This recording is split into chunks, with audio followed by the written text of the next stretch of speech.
and Uber Eats. Hey, you do the Uh-huh. Uber Eats, DoorDash, And Grubhub and Walmart deliveries and people just sit around and say, "Where's Mad Mike, man? I'm hungry right now. Where's Mad Mike? Bring this to me." yeah, pretty much. Are you known as Mad Mike in that area? No, I'm known as Uber Mike. Uber Mike, Yeah.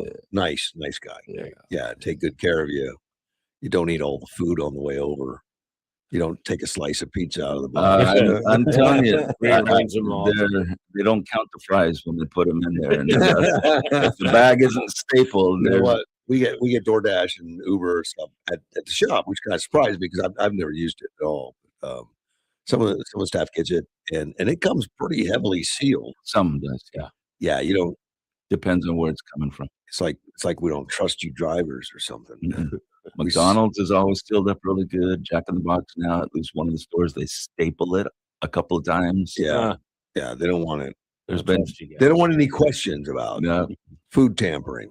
And too many hamburgers arrived with a big bite out of it. Get out of here. They really has. Oh my gosh. There are groups on Reddit and probably Facebook too, where things like that are published. I believe. No way. Yes. I mean, or pizzas. But we know who the Uber guy is. They're in the system. You've seen the newbies in DoorDash. They get the red bag. Yeah. And they actually use it.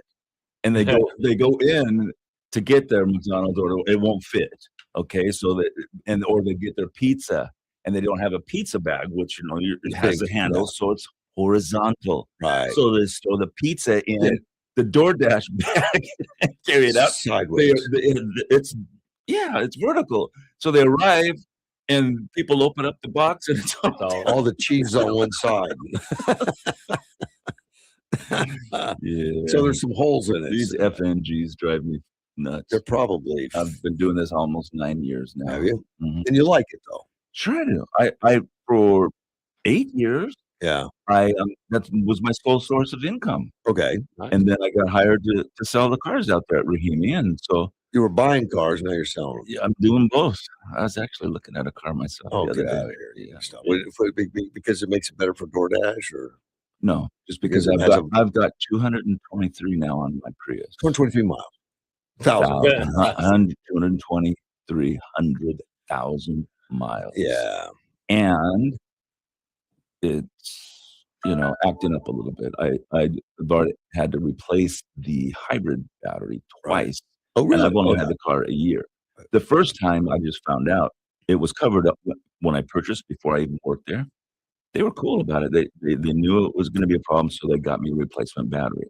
Right. Well, I had to replace it again, and it turns out it's because the battery they got was from a junkyard in Phoenix. It was a working battery. Yeah. It lasted me a year. Okay. But now I've got a fully reconditioned one in there, and I put them both in by myself. The reconditioned one should last as long as the new. It's got a 1-year warranty, and the only difference between that and the 3-year warranty is the cost. Right. It's a reconditioned fully. I fully expect this one to last for a while. It's like when you go to an appliance store, they said you want a warranty on that. Mm-hmm. Extended warranty. Walmart sells it when you buy something electronic. Yeah. Do you ever buy that, Chris? Extended warranty? No. Me neither. Never. I did one time. I remember when plasma TVs used to be about $15,000. Yeah. Okay. Yeah. They had one on display at Best Buy, and it was a clearance sale, and they were selling a display model, didn't have a box, and they sold to me for like $5,000 or $6,000. At the time, I thought that was a good idea. I bought it, but I bought the extended warranty because I knew they had a problem of failure. It died after about 2 years. Got this line in it and all that stuff. Right. 2 years is pretty good. Yeah, 2 years. I got my money back. Nice. Well, there you go. Well, my money applied towards other purchases. Right. They didn't make them anymore. They weren't that expensive anymore, but I could get the biggest, best new LCD TV, with LED TV as a replacement, which worked out pretty good. Yeah. Worked out. Now LEDs are like $200 for a big screen. Yeah. You get them for almost free. You don't even have to go to the hotel and steal on mine anymore. I still have a Sony Trinitron. It's probably as big as that stand over there, or bigger. Yeah. And it works somewhat, but it's been outside. I tried to set up a little patio area in front of my place, Yeah. and I put the TV out there, Pull that mic closer to you. and the TV won't take digital. Right. It's only, Has analog and stuff. Yeah.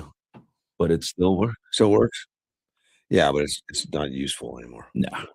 Yeah, we tried to donate one of ours to the Goodwill, And they wouldn't take it? They didn't want it. But no, To get that out of here. I tried that the other day with the baby seat. My daughter's 11 now, and we were cleaning out the garage, and I found one of her car seats, and they wouldn't take it. I understand. Well, Why? I mean, they're time limited. They expire. yeah, the car seat. They do. I mean, after so many years, it's supposed to be Sure. throw it away, get a new one. Plastic can give. Seat belts are supposed to be like that too. I'm driving a 97 Suzuki. It's got the original seat belts, but they're out of date, Mhm. and they're supposed to be replaced. But nobody does it. I No, don't think. nobody does. I mean, I don't show any signs of. See, now you're getting me down to who's making the money. I don't know. Somebody's making money with that recommendation. Like, get a can. It's expired a month ago. Is it bulging? No, it's good. Oh, Oh, yeah, I'm not using it. forever. See? Did either one of you go out to any midnight parties and all that stuff? No. Nope. I was in home. We did fireworks at the house. You're the one. Yeah. No, but the legal ones, Okay. Well, Yeah. then that didn't bother me. and then we could look around and see the illegal ones going Yeah, all over the everywhere. place. My I went to bed probably late for me, 10 o'clock, 10:15 or something. Wow, burning the midnight oil there. I didn't Okay, sleep for an I said, hour. really? Well, keep in mind, I get up before 3. But, Yeah. And there were already, neighborhoods shaking foundations, going on, and the dog was running around. Yeah. Wondering if we're in a war zone. Oh, yeah. Yeah. They don't like it. And it They hurts don't. your ears. It can actually damage your ears. Yeah. Well, she wanted to, be close to me and all that. I said, "Yeah, just going to bed. I'm leaving." But she barked a little bit, complained. She's a little cranky this morning, still about it. But I don't know how much sleep I got. I went to bed and I'd fall asleep for a while. But at midnight, I definitely woke up because yeah. Oh man, yeah. Oh man, which Yeah, I heard what sounded like automatic gunfire after I dropped off this DoorDash a little while ago. yeah. Oh, still Still, people bought extra. the Mexicans, I'm telling you. It's not legal to have fireworks that are loud or leave the ground. Right. Of course, we see them regularly. Yep. How many people really get handcuffed over that? I mean, Nah. how many people get cited or fined or? Well, you gotta. The police department puts out there that it's illegal, but Right. they want you to take pictures and write down names. I mean, my next door neighbors. I don't think I'm going to call the police and give them the name. That's why no one gets arrested. I don't know. Well, yeah, and it would have to be somebody, community reporting, because how are you going to catch them? You can see it over there, but Mhm. zeroing in on it is not as easy as you But would think. there could be, police get 911 calls like crazy during that. Hey, someone's shooting them off in my neighborhood. Sure. And they will who? I don't know. Yes. You And find out. You're the Somewhere cop. around there. You think it's bad here, and I say it's the Mexicans because I lived in Mexicali for 6 months. Yeah. My ex was from Mexicali, Mhm. and the mother of my daughter is from Chihuahua. Okay. I've spent a lot of time all over Mexico. I've never been south of Puebla, but I've been to Mexico City, the pyramids, Distrito Federal. That's their version of DC. And I'm telling you, in the vast majority of the holidays, Thanksgiving, no, but Christmas, New Year's, they're all outside. It's freezing cold. It's not too bad this year, obviously, Yeah. but usually it can be very, very cold. Most of them don't have what they call calefacción. They don't have forced air heating or anything. If they're lucky, they'll maybe have a plug-in oil space heater or something.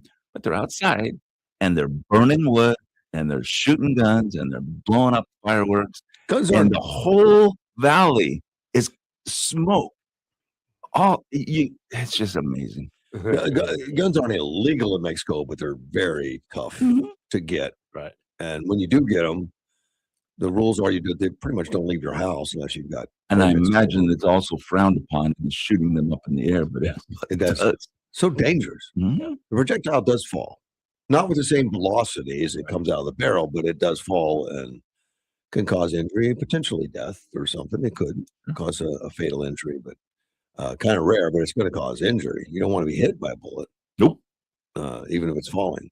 Yeah, we live close enough to the desert that we hear them Shooting up. just off in the desert. Yeah. Shoot up. Yeah. Dove season, I hear them too a lot. Well, those are shotguns, and if you're 100 feet, 200 feet away from it, you're not going to get hurt. If you're going to shoot something in the air, shoot a Shotgun. Yeah, shotgun. It's not shot. Yeah. Yeah. And even if it does come down on you, those little fine bird shot just Yeah, not going to hurt you. it's funny when they do because and I don't know if you guys have had it happen, but it's just kind of it's like a hailstorm a little bit. No, I've been deaf. You just get a little shower. What the heck's going on, man? You didn't pull a Cheney, did you? No. I don't have any friends who are lawyers. I mean, that's what you're talking. Dick Cheney shot a lawyer friend in the face By accident using it. I'm sure it was. I'm sure it was, but it's funny. Yeah. That's right. We lost Dick Cheney. Right? Yeah. Darth Vader. He hasn't had a heart literally for a long time. Yeah, I think since he was vice president, no? Yeah. Or I can't remember, but he had heart problems when he was vice president. He always had heart problems, and then they put in a mechanical pump that he walks around with for a long time until somebody donated a heart to him, and he lived a long time after him. And that guy had good medical care for a guy that had a heart thing. It was pre-Obamacare. So. Yeah, Obamacare hasn't made anything better, has it? I don't know. I refuse to participate. Any new resolutions, Mad Mike? You got any new resolutions? Like, nope. No, not at all. I'm still waiting to pick up my daughter. She's at grandma's house in Rio Colorado. So okay. She says maybe I can come get her Friday morning, but I took off well, obviously today's off. We left early yesterday. Yeah. And I asked for the couple of days off after because I figured it's going to be kind of slow in the car sales business, right? Right. But my daughter was supposed to go for like 2 or 3 days, maybe 4 days. She's been there since before Christmas. She doesn't want to come home. She's in no hurry to come home. And I don't blame her. I'm not coming home. I don't blame her. She's having down there fun. with all the fireworks. She has two aunties, 2 tias down there, her grandma, and they spoil her. Yeah. And I had to ask her, are you brushing your teeth? You have a toothbrush? Yes, Dad. Okay. Make sure you brush your teeth. You still need to drink water. Do all the things I remind her, but none of them care. They just let her run. She's having a good old time. And she's old enough. She doesn't need a lot of, That's cool. So, Chris, any resolutions for you? I don't do that kind of thing. You don't do that? No, it's I've at the point where if you need to do something, change something, you just do it. You don't wait for. Well, I think that's the best.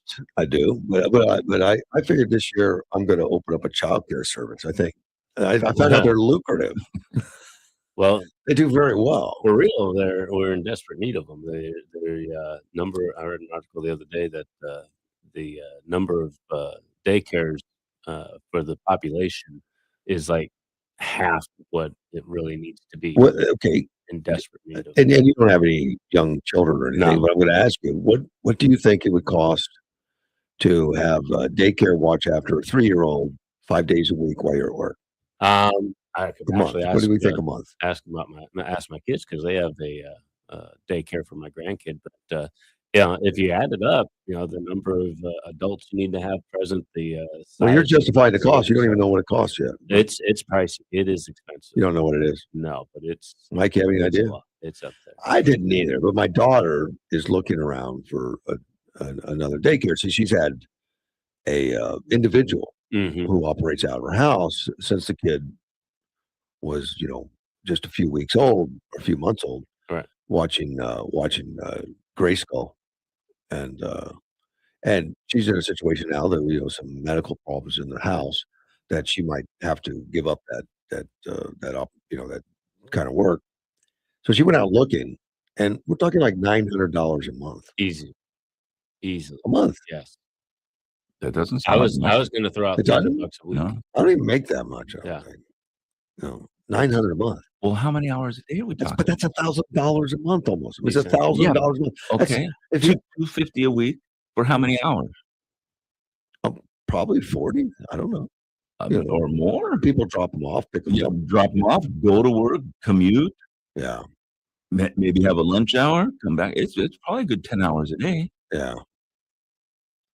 I It's think I nice. could watch 10 of them. That's 10,000 a month. Well, Yeah. I'm sure they charge more in Minnesota. Well, yeah, but the government pays for it there. Yeah. and they don't even kids don't even have to go in. Mm. I Right. know that they made that a very lucrative deal for some people. I mean, that thing is gut wrenching bad.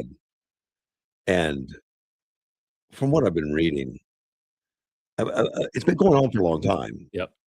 And they've had little bits of, Oh yeah, 10 years or Yeah, more. by the time it gets to this stage of well, everybody's doing it. But, the but extreme. if you look at the numbers of growth in that, the checks they've been giving out, they just exploded Mhm. a few years ago. I mean, everyone was on to the fraud scheme and going crazy. It's what it looks like. Because I'm sure the government pays for a lot more kids than even exist in that area. I would think. I'd be interesting to see what happens to the numbers of kids on daycare subsidy and all, and then how many go from that to school. Yeah. Yeah, well, where'd all those kids go? Got 100,000 kids in daycare, and the new students this year in school is 10,000. Yeah, yeah. Yeah, I know what you mean. Where'd all those kids go? Sounds like Democrat registration vote for voters. I'd also like to know, why is the government paying? What is that program? Right. I mean, I'm sure that's supposed to be some kind of qualification or something of, don't have the funds and, Right. and you get some government aid. But how can that many people be on government aid in that? And the whistleblowers have been blowing the whistles, setting up fireworks, doing all that stuff. Yeah. And nobody's paying attention. I'd say nobody. There's been some arrests. There's been some that have been arrested. But by and large, they haven't put a dent in it, according to. Well, and we've talked about things like this before. It's a big bureaucracy. That's not my department. All I do is send out the money. Like you were talking about with that Social Security situation. One of your workers, and you're like, "Oh, I know where he's at." Well, but we don't don't actually care. go get him. Yeah. That's somebody else's Yeah. department. And that's the nature of the beast. Yeah, not my it just problem. grows and grows and grows and grows, and there's nothing in the system to stop it. And No, so it just keeps going. but people in charge, and you talk with Tim Mhm. Walz or something like that, that says our daycare supplemental has quadrupled every year in the last 5 years. Yeah, that should get You should say, well, that's not even possible. right, That's not possible. right. Yeah. He was in on it. You think? Absolutely. Yeah, He was getting his cut. No, but that hasn't been proven or Right. I'm anything not yet. saying- That's speculation. Alleged. Okay. My Um, speculation is very strong. Well, You can't just ignore it. No, but I don't want to make accusations. But but there are some things weird with Omar, Mhm. and then when she became elected, He's trying to get me riled up, isn't he? she had a negative net worth because she had a student loan and no assets. And then she got $65,000 worth of net worth eventually. The next year was 65,000. Next year was 125,000. The next year was 250. The next year was 30 million. That's this current Right. 30 million. And I don't know how we know that. I don't know if there's she publicly has to, because she's in Congress, maybe has to put down her net worth or income or balance sheet every year or something. The Mhm. governor doesn't because we don't have any information on that. Be interested to see what he's done in net worth over the years. Yeah, community organizer, volunteer work, basically, right? Yeah. What's he worth now? I don't know. Millions. I don't know. And Omar's current husband, not the brother, the current husband, not the one she married that was related. Mhm. But he apparently is running some kind of a business that's shady, has been reported as shady. Well, now that he's coming on, he's been deleting his web pages, Really? removing information, Mhm. and stop advertising what he does or putting information out there on what he does. When you start scrubbing stuff because it Right. becomes of interest, it causes people to Red flag. speculate, something's going on. And maybe Omar's wealth comes from the family wealth, maybe the Or family. insider trading. Well, that's Nancy. That's it's- all. Yeah. That's a Republican and Democrat problem. they're Oh, all yeah, really- but that's the same that Elon Musk said about in Doge. He said, look, these NGOs, and I'll get into NGOs a little bit. The NGOs is a big scam. We write these checks to these NGOs to take care of silly issues or whatever. A lot of that gets kicked right back to the party as campaign contributions. He says, but Republicans and Democrats do it. They both do it, but it's 97% Democrats. Okay. So yeah, you could say, okay, they both do it. What's the percentages, Mad Mike? I don't know. I Yeah. don't have any information to back up it, but Well, I absolutely think yeah. that there is a lot Yeah. that goes on. Yeah. And if anyone had any clear numbers, somebody should be getting arrested. I mean, right? you get, most of them are Democrats, but then there's Liz Cheney or something. I mean, there might be. And you say, well, see, it's bipartisan. Somebody should get arrested. Yeah. President Trump Yeah. and the administration, they're almost been in for a year. Who's in cuffs? God, you're Who's been really stuffed? impatient. Don't think you hear. No. Mm-mm. There's And I think that's why Dan Bongino's leaving. well, that's not what he says. Okay. I think I that's what he haven't heard what he says. Well, he's talking about family issues, about family Threats. safety, security, can't go Yeah. home. Yeah. The doxing thing. It's and all that stuff. never, as a former Secret Service, Yeah. is it an agent? Yeah. And as former New York City Police beat Yeah. cop, I think that And he's that highly is- visible. Yeah, I don't know. Yeah. I Tom don't Holmes- think he would walk away unless Um, there was something else going on. I listened to him for years, Rush. Before that, I mean, I basically driving around doing Uber and DoorDash and everything. Yeah, All I do is listen to podcasts or Yeah. talk radio. That's why your And- steering wheel's not round from all the Yeah, well, Dan Anyways. Bongino came across as a very straight arrow guy. And I did. Yeah, I do. I think so. I don't think I didn't like listening to him like in the first year. He got better and better and better. And I thought he Mhm. was doing a decent job. Not a Rush Limbaugh, but nobody is. Right. Yeah. You don't even put that as a bar to reach. Mhm. That's kind of Mhm. unique, kind of different. But I'll be curious to hear more about it after he gets out because he's going to be vocal. So we'll hear. I hope, but Well, I'm afraid he won't be. I'm afraid he's just going to keep it close to the vest. I don't know. I don't know. Either. I don't know. But he seems to be an engaged guy, a patriot. He wants to move on, but he wants to be vocal. And I think he's more secure in a podcast, radio show, whatever. He's not putting himself out there as much public. Mhm. Like he could Sure. be broadcasting from a secretly undisclosed Right. bunker. What was that? Was that Nori or something that did that from an underground bunker? Yeah, that's George what, Norrie. yeah, that's what you would say. I don't believe it. I don't think he really had a bunker, but it was a cool story. Mhm. Yeah, that was a Probably good the story. corner of his bedroom. Yeah. It looks like Trump has made another comment about targeting the Minnesota fraud allegation. Says we're going to get to the bottom of it, and I believe him. Right. I mean, I do. I mean, I know it's been a year, and you haven't seen any perp walks or stuff. Well, Pam Bondi, isn't it? She the one that said there will be people in cuffs. Yes, she did. And now this Let's see is some. that's on.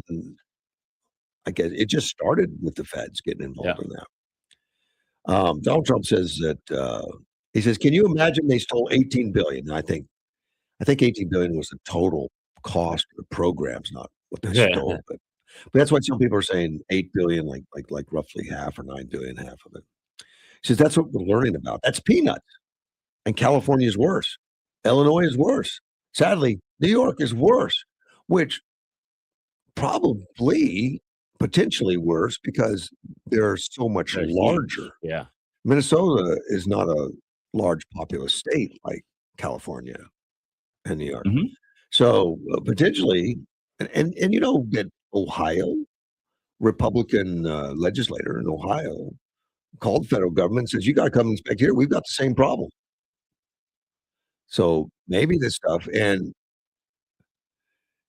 I know when I forget who made the call, but somebody asked um, a, a legislator or a leader, like, well, what happened? Why? Well, you know, it's a holdover from COVID or something. When we relaxed, I don't know if that was Tim Walson. We relaxed Mhm. all of the rules. Mhm. Well, that Enforcement. is true. Well, not Yeah. only enforcement, they relax rules. You know, like, Right. Mhm. hey, we've got to get this done fast, so we don't even going to ask your name. Just how much money you want. Right. Okay, it wasn't that easy, but it was close. That was close. And but that stuff's been gone for a while. I mean, Yeah. uh, We've moved on. we moved on, but Yeah. apparently this type of like, well, government money's fun. And it probably escalated because of that, because it opened up doors and then people just didn't say anything. Well, and somebody was saying it about the trying to get rid of the Obamacare situation. That that in government, it's easier to add things and change things than it is to get rid of things. Well, And correct. once Correct. something like that, with the COVID, we've relaxed everything, Well, and then it takes time to you have to have a concerted effort. a lot of the to COVID correct only it. stuff is gone, though. Yeah. A lot of the COVID only stuff. Like there was some temporary stuff on loans, temporary stuff where they Right. gave people, businesses money for employment because they knew that the Tax business had helped credits. out. Tax credit. All that's gone. But the attitude of getting the money and Right. they started taking advantage of these other things. I think. I mean, I'm guessing on that, but Trump says we're going to get to the bottom of all those. It's a giant scam, and he talks about Tom Emmer, Republican out of Minnesota, who was talking about the fraud in the Somali community, which is racist, by the way. Right. I mean, to say it, that it's a Somali community. Somali is a country. Well, how is that a race? Well, How is that because racist? because that's what the left jumps up and screams is you're a racist, but it's unfortunate. Right. Because we're talking about the Somali population and not very nicely, and that's what Trump says. Carolyn Levitt, and this is where she said, people will be in handcuffs. That comes from Carolyn Levitt. President Trump's not going to let Governor Walz off the hook. I think he ought to leave Walz alone for this reason. I think he does a pretty good job of just hanging himself. The guy, Can you imagine him as vice president? the and guy is a heartbeat away from- knucklehead. Right. Have you seen how many times he's changed his story on this front? I try not to. He comes out, and at first it didn't happen, or it's small. Right. There's not that much of it. So it's being exaggerated. Now, And then now you're a racist if you say it because you say the Somalis, and then it get right to where it's white supremacy and Trump's fault. and I'm on it. Oh yeah. When he finally admitted, he says, "Look, I'm the guy that's the governor. I'm responsible, but I'm also the guy that's going to fix it." Mm-hmm. After he said it didn't exist, I somehow I lack faith in him. Well, it's the whole story is not really being repeated or being advertised, or you're not seeing it in lamestream media. No, Right. no. In fact, what you do see, like on CNN and MSNBC and all that stuff, is they're trying to poke holes in Nick's story. Yeah. And say, well, he went there at the wrong times. It doesn't exist and all that. But interestingly, as CNN has said that over and over, and saying that it's racist, or they're targeting the Somali community because they're racist and all that stuff. And then so CNN made some calls to these senators to prove Nick was a liar. They couldn't get one answer from. Right. And that's what Nick said. Well, and in one of them, he's walking through. It's one thing to be on the outside. It could, maybe it was closed or whatever. But he's walking through one. He's being toured through one of them, and there's nobody there. Yeah. Obviously that one was open, and there was an employee there, and somebody should be But able there's to no say, kids. yeah, we're all the kids. And And I've never known, daycare is almost a 24/7 thing do in do this you know what the most country. famous They're daycare always open. the most famous daycare in the world is right now? Public school system. No, the Leering Center. Everybody knows what the Leering Center is. And those guys are hilarious, though.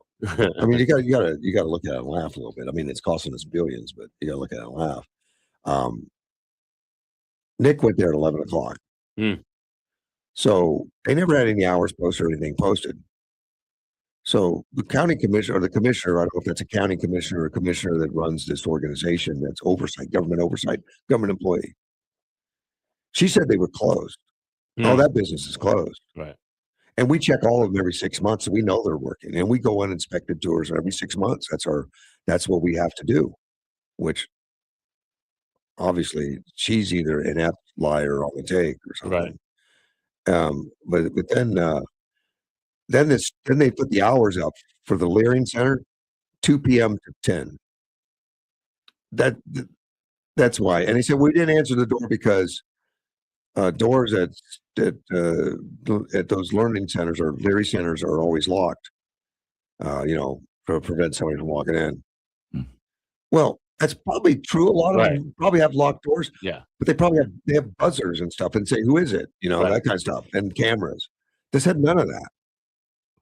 And then they came out, it took them 2 days to change the Leering Center to Learning Center. They didn't know how to put up the sign and all that. And then there's the guy that runs it, or the son of the guy that owns it, is standing out in the parking lot to greet, potential news hounds and screaming at them that you hate the Somali community and all that kind of stuff. We're not fraudsters.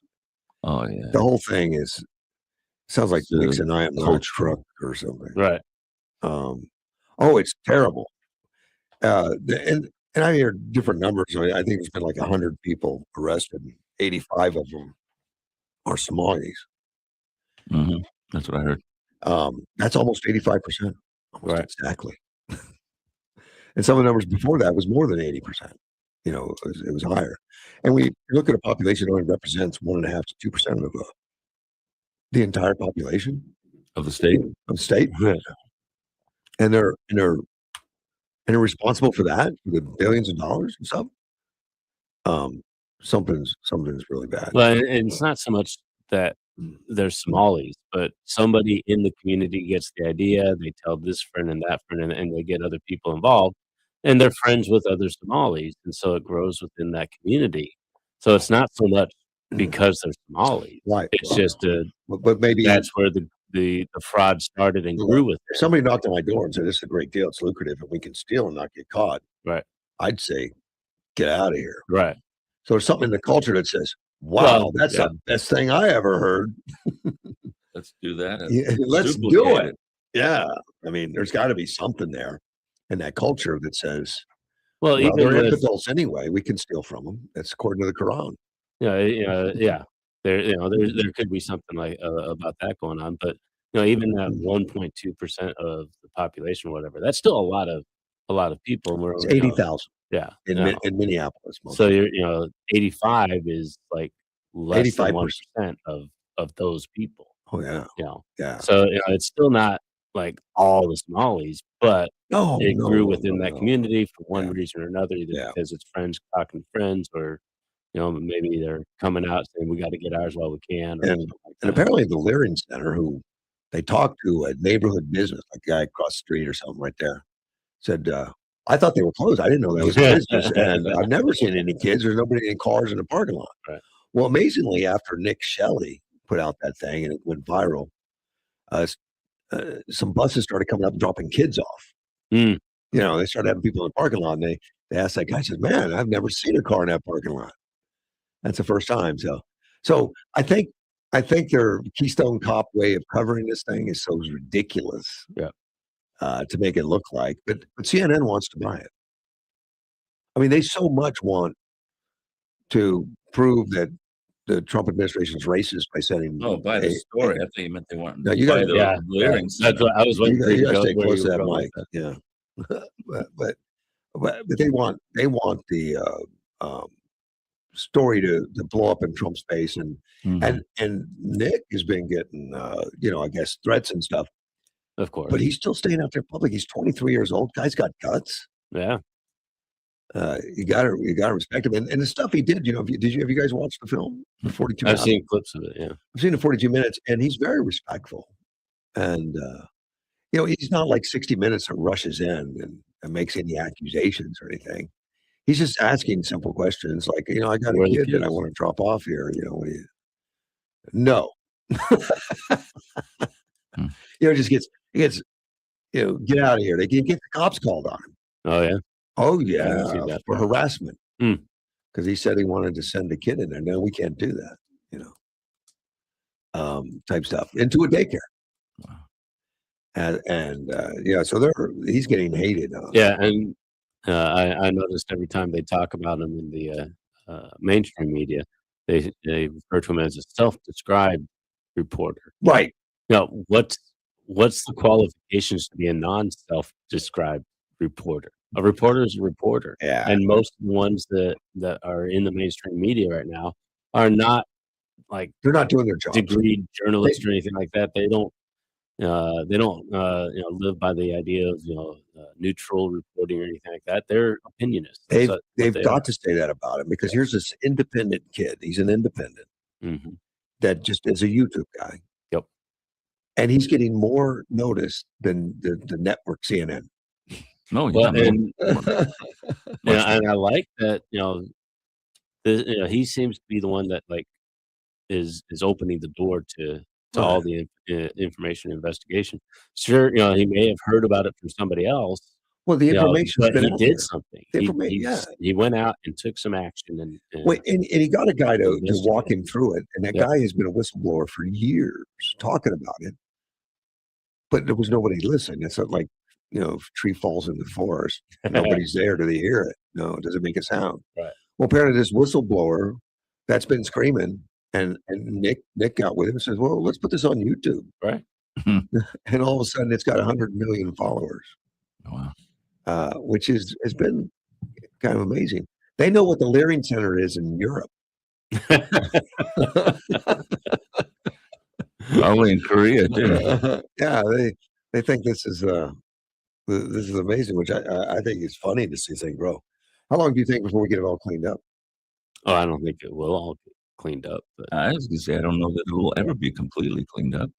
I think it can be, but right now the CNN people and all that saying, well, they're only going after Somalians, which is a lie. right. I don't know if the CNN reads real news, but the news is that the Trump administration, the different aspects in that send checks to Minnesota have cut off 100% of all checks until they comply Right. with reporting. And so everybody's been cut off in the entire state until a reporting thing. And I'm sure that'll open it back up. But that was a temporary thing. Right now, we're cutting it all off. Right. You send Start us fresh. the backup, the who, what, when, name of the kids, name of everything, and that's it. But it was 100. They didn't say only Somalian owned Right. businesses. They said every one of you, we want to know what you can pay for. Now, I would imagine most daycares don't get federal money. No, I doubt that.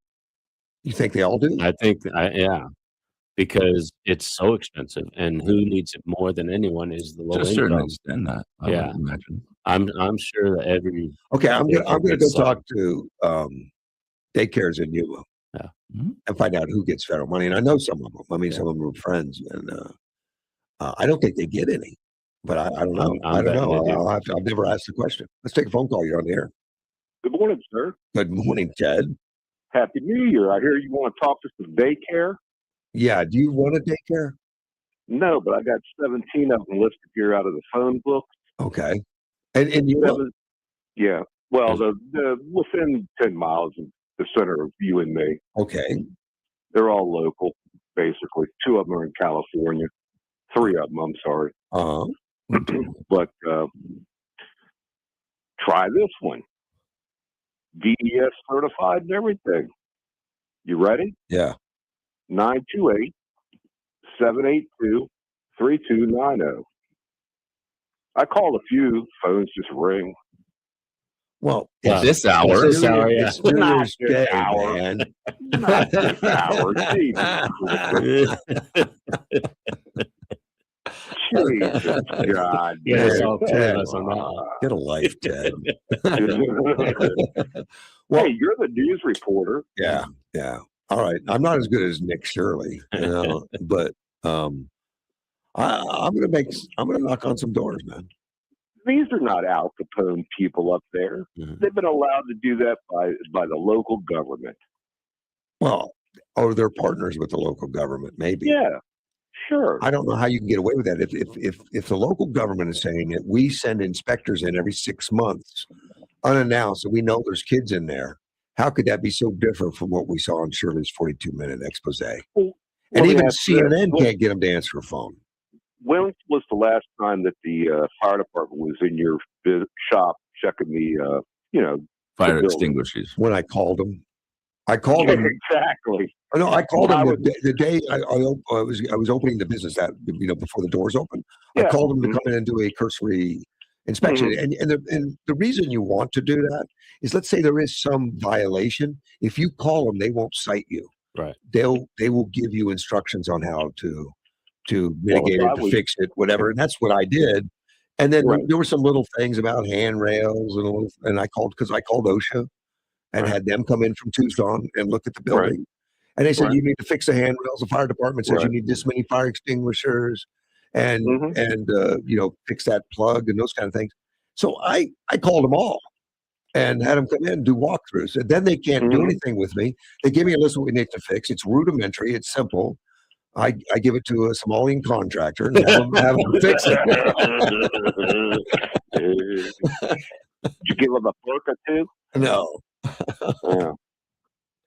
Yeah. This is what amazed me. What? Just in our little area here of Yuma, take a guess how many churches there are. 100. 77. I was close. I was probably counting more in the county. Yeah. All right. Yeah. I'm wondering how none of them list as having any kind of daycare programs or anything. Oh, many do, I'm sure. Yeah, there's some. Yeah. They do. Some of them. Yeah. Some of them have schools also. Yeah. And not their names don't always match up with necessarily the name of It's the amazing. church. We have more churches than Starbucks. I wonder if Seattle's the same. I don't think so. Nor Portland. Some people go to Starbucks more religiously than church, though. So we're just a little Vatican of the West Coast, baby. That's amazing. So there's a lot of small churches out there. Some of them I've had friends who were pastors that had congregations of 15 to 20. Right. Yeah. And then in the summer, yeah, some of them are like that, and then in the winter they're 400. So. I go for church in a city where I get lost in the crowd. Yeah. Hey, here's one. What? Here's one that really strikes me funny. Daycare center. It's called the Somerton Migrant Head Start. Well, Head Start is government. Yeah, Head Start is federal. Yeah, they probably get some government checks. Yeah. We need to go down there and see where the kids are. And I know they've got I would guess it would be. I would guess that they're running it pretty much legit. Yeah. But I don't know. Go outside. Count the Somalis. Yeah. Somalians. Now, guys, be kind. Yeah. No, I mean, I've used daycares. My grandkids have been in daycares around here and all that, and there's some. I'm very happy with a lot of them. Yeah. Well, didn't you, a Catholic, have don't they have a daycare program? The Catholic Church? I haven't heard of them. I don't know. You mean the church? One of the worst NGOs is Catholic Charities. You know how much money they get for helping out the migrants? Hey, billions. Hey, you're cutting it on my religion now, man. I'm not cutting on you. I'm cutting on not even the religion. I'm cutting on the charity. You're on thin ice now, Mike. That. Why they call me Mad Mike. I've actually been in the Union Catholic Service a lot, and talked to them and chatted with them and stuff about what they help, and there's really help going on. I mean, they really do a good job. Look at the numbers. Yeah, remember what I told you about my dad, about the church, how he felt about it, because they want their tribute given to him, and he said, "I can't afford to take care of my family as it is. How can I pay you your tributes?" Oh, to buy yourself into heaven. Right, exactly. Well, anyway, I just thought I'd chime in there since you were wondering about the daycares. Well, I guess I need to go by and talk to them. And I have talked to many of them over the years. I haven't been recently. My kids all grew up. Although I can tell you the one daycare that's right there on, I think it's 32nd Street, right down the street from here. Very, very close. The tree. It's got teddy bears, something. I don't know. It's owned by Curtis. I think Sandy Curtis. Nice place. My daughter went there, and then my granddaughter went there. And I went in, and it was, the same people. They didn't have turnover and stuff. Nice people and all that. And they said, "Oh, Russ, we haven't seen you in so long. It's so nice to see you. And your granddaughter looks just like your daughter, except she doesn't cuss as much." So it just says they were observant too. They're very observant. It's hilarious. Leave them around Granddaddy for a while. It was Grandma, buddy. That's where it came. That's where it came from. I'd like to tell you what her first words were, but I can't say that on air. You and I had that conversation already. I told you what my first one was. Yeah. Be careful. All right, buddy. Appreciate the call. Talk to you back. All right, bye-bye. We'll be right back. AM 560, KBLU. New Year's Day forecast, partly cloudy and 68, 55 and partly cloudy tonight. Friday, partly cloudy and 72, 55 on Friday night. Mostly cloudy and 73 on Saturday. Are you living with dry AMD? If so, you could be on the road to geographic atrophy, or GA, a condition that leads to retinal cell death and permanent vision loss. But with Izervay, you can slow it down, get it going slower. Izervay slows GA progression by targeting a key source of retinal cell death, which may help preserve your vision longer. Izervay, or Avastin capsid pegol, is a prescription eye injection used to treat GA. Don't take it if you have an infection or active swelling in or around your eye. Izervay can cause eye infection, retinal detachment, or increased risk of wet AMD. Izervay may temporarily increase eye pressure. Your vision may be impaired after an eye injection or exam. Don't delay. Ask your doctor about Izervay today. Izervay gets GA going slower. Visit Izervay.com. That's IZERVAY.com. Paid for by Astellas Pharma.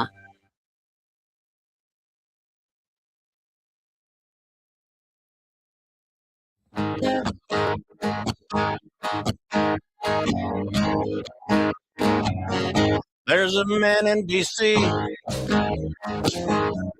stands 6'3". AM 560, KBLU. Russ Mark with you. Mad Mike here, as well as Chris Larson. He's all back in. Not trying. I took it easy on Ted. Well, that's nice. I mean, he was in a good mood today, and it's a new year and all that. Give him a chance. And I had no idea what his religion was, but that's one of the things I wanted to talk to him about. Now I got these all messed up. Well, it flips. Yeah, look. You see this? Oh, Yeah. You gotta be smarter than that. Yeah, you got to be smarter than the headset in order to get that done. Anyway, you want to talk to him about his religion? About religion, but he brought up, I brought up the organization, Catholic Charities, is one of the corrupt receivers. And that's your opinion, not mine. But go ahead. I understand. I am here as a I got to separate myself. I am the guest. I'm not the host. But it's been reported that they are getting all kinds of checks and helping out. Which is, if they're being used for that, then that's okay. But I don't know. It could be legit. That's a big issue. And I actually used them. My first wife, to get her residence papers, we went through Catholic Charities, and they're a good organization. I'm not saying anything bad about them per se, but I do know that there's a lot of money going out to NGOs And one of the ones near the top of the list is the Catholic Charities. Okay. Well, and it's worth looking at. But They my have point help. was, I took it easy on Ted. I didn't go after his religion. I don't think you could hurt his feelings. No, I don't. but think so. I would like to talk to him about God sometimes. Oh, okay. I'll give you his address. Okay. Go deliver an Uber Eats or something like that. Do you know who Josh Gerstein is? No. Gerstein. Mm-mm. He's a guy that voiced his opinion on X. I think he's a political guy. He's a political reporter, actually. He's a political reporter, and he talked about inciting violence against federal agents. What he posted on X was that you should use stand your ground laws. He went out there. He says if daycare centers in Minneapolis would intersect with what he deemed the state's robust stand your ground laws. If you have people knock on your door. Believe it or not, Chris, he had some pushback on that. Well, I would hope so. A couple things. They don't have a stand your ground law in Minnesota, for one. And a stand your ground law, and I don't know if everybody knows what that means, but stand your ground law means if you don't have to run from an intruder, you can defend yourself. Right. That's basically what it means. Somebody's wishing you're breaking into your home or you're saying you're going to do violent things and tries to rob you, steal your car. You don't have to run for safety. Right. You can stand your ground and shoot him if your life is in danger. But he said, stand your ground laws if they knock on your door. Which is not working out so well. Boy, that's not good. ICE actually wrote on X. He says, you would think a senior legal affairs reporter for Politico would know better than to tweet something inciting violence against federal agents. Yeah, because it's bad enough when they're doing it against like their neighbors or something like that. But to say, oh, I know you're a police officer, I'm going to stand my ground against you, that's... Yeah. I think That's this guy is out and out promoting it. And Minnesota does not have a stand your ground laws. It does have a castle doctrine, which says you can protect your home.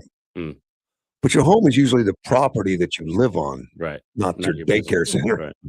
You can do your home. And again, it doesn't say you can shoot somebody for ringing the doorbell. Exactly. Or knocking on the door. This guy's just a reporter. He's not. He's a senior reporter. Wow. Politico. I don't know. And I know these guys don't like Nick Shirley because he's opening investigations. He's making them look bad. Why? Is that it? Because they should have seen it? They should have reported on it? And well, then they're claiming it's not true. And the police officers, they're just doing their job. They're not the ones that are making him look bad. A 23-year-old independent reporter's doing his job. Right. Ringing on the door and say, do you have a daycare here? Well, I'm going to have to shoot you. That's not reality. Right. I got to take a break. No apology was given. We're going to be right back. It's 7 o'clock. AM 560 KBLU. This is News Talk 560 KBLU, Yuma.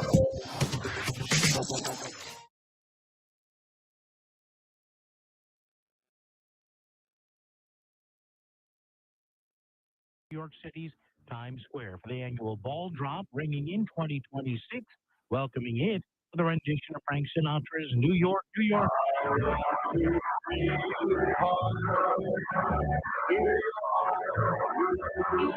And the ball dropping again a few minutes later to celebrate America's 250th birthday, a series of celebrations set to continue over the next few months.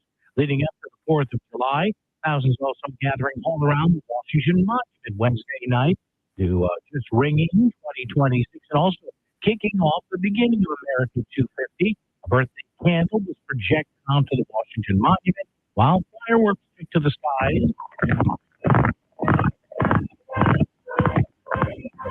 Now, meantime, in New York City, the ball that drops every year in Times Square is going to drop for a second time on July 3rd to celebrate America's 250th birthday.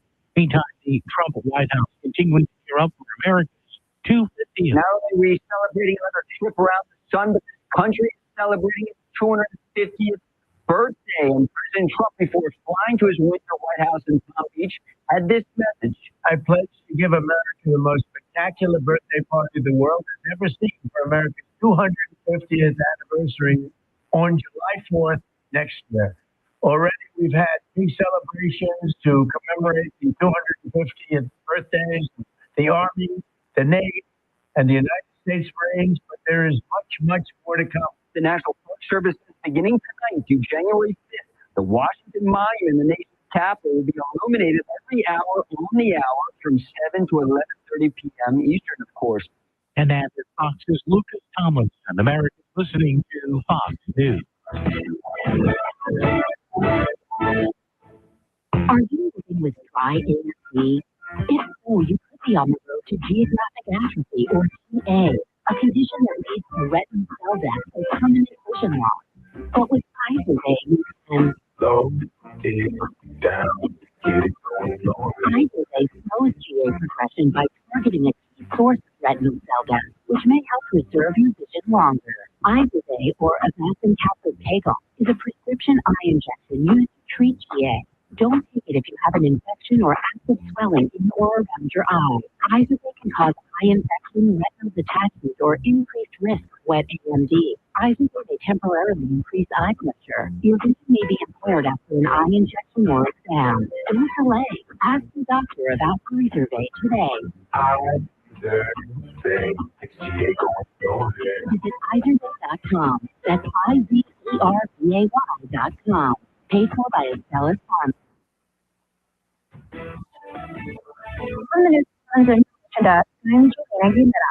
Scammers is not stopping this holiday season. There's a rising scammers calling locals, telling them they've won the lottery. YPD says these scammers are reaching out by email or phone calls, trying to get your personal information. The scammers aren't targeting anyone, but most people with lots of money or those who have a huge savings account.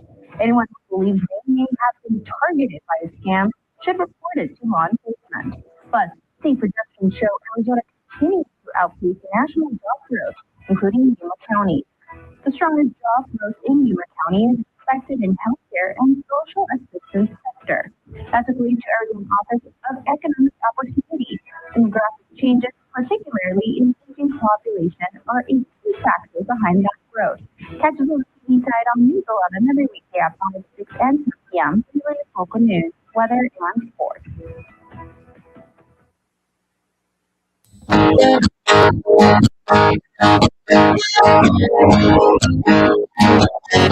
There's a man in D.C. He stands 6'3". He's fighting for you. AM 560 KPLU. Russ Clark with you. Chris Larson's back. I'm here. Yeah, and we got Mike is back doing Uber Eats. So you can, if you've been waiting on getting Uber Eats, Mike's back at work. You can call. Yeah. Just check. Well, you don't have to call Mike. You just get a hold of Uber Eats. He'll answer it. You know, he just left. He's near the Jack in the Box. If you want something, just Uber Eats Jack in the Box. You'll see Mike. Right on it. Yeah. I guess he likes doing it. Well, yeah. He just loves it. I mean, he'll get I up. thought about it, before. Really? You got a day that not a lot going on. You can just make yourself Plug in. available. Get a run or two.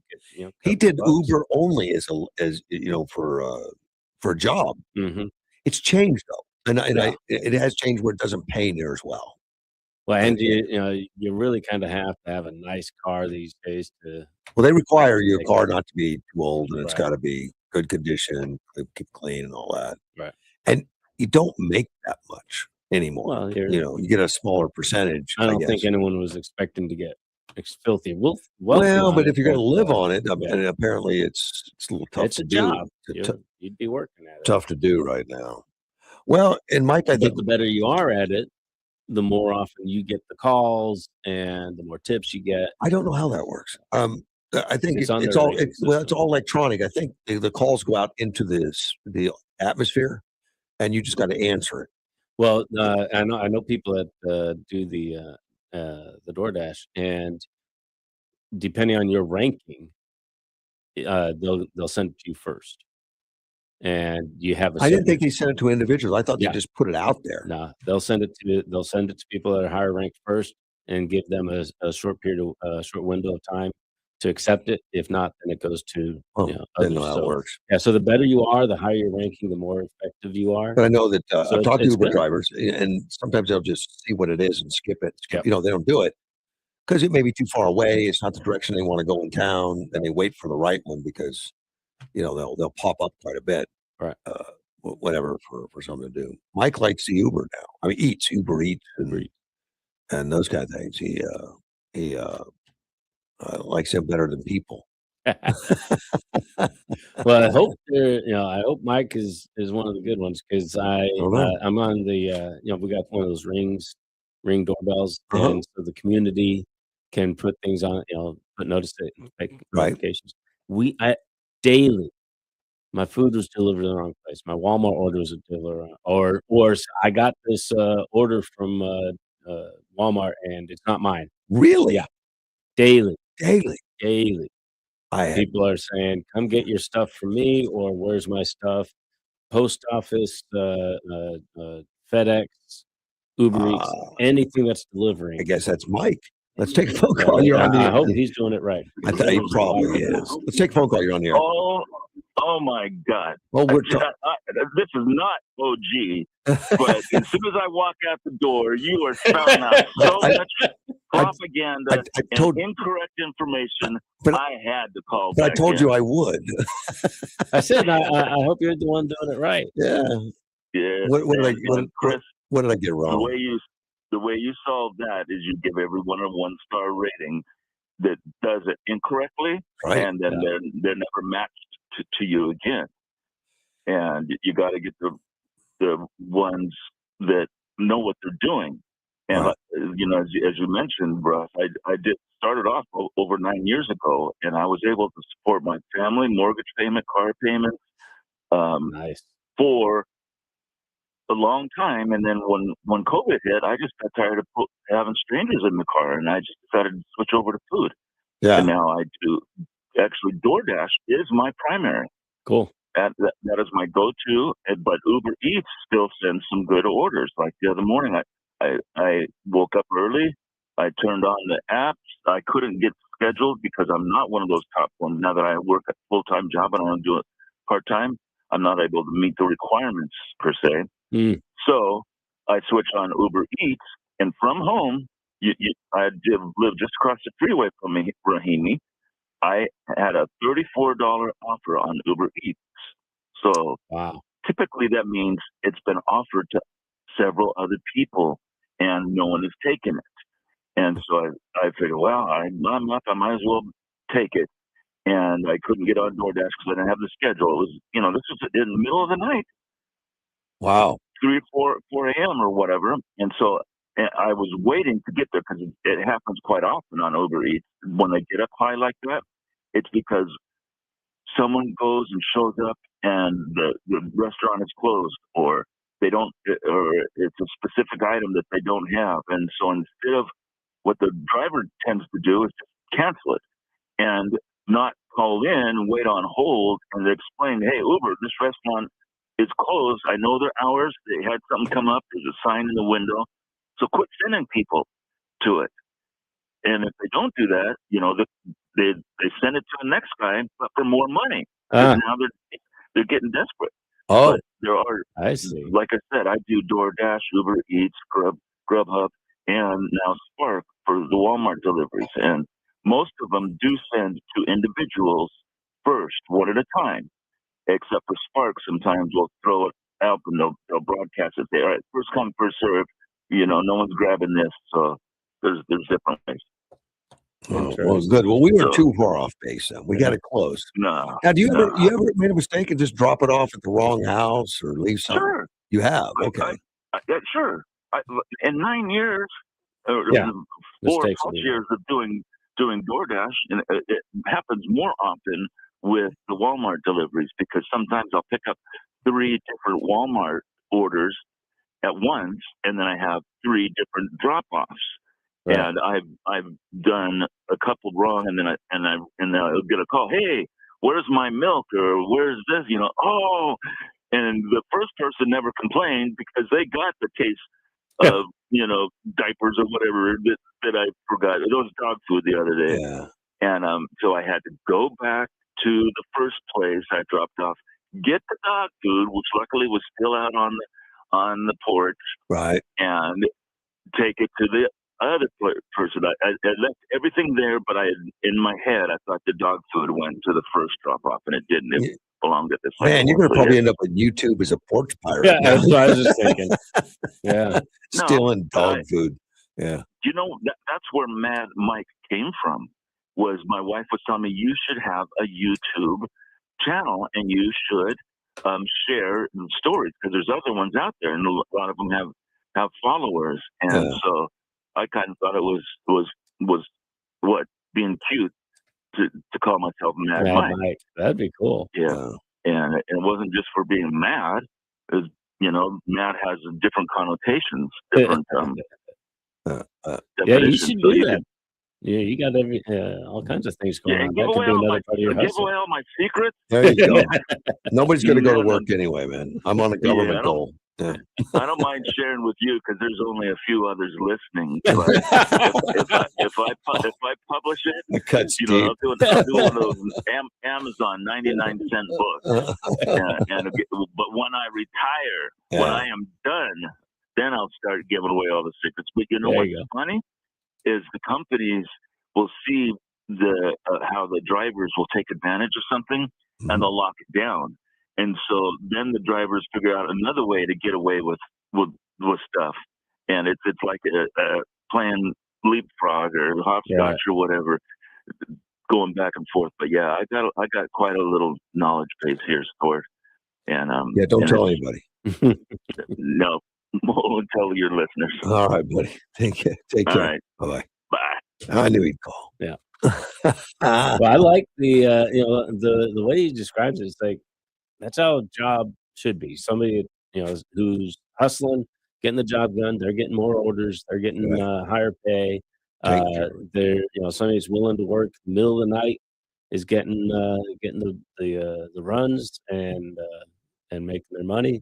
So that, and I think he does this because he enjoys it. Yeah. Like he says, I know I'm doing anything, so I'm going to grab a DoorDash. There you go. And stuff like that. That's he said he woke up and turned on the app. He woke up, got to work. Yeah.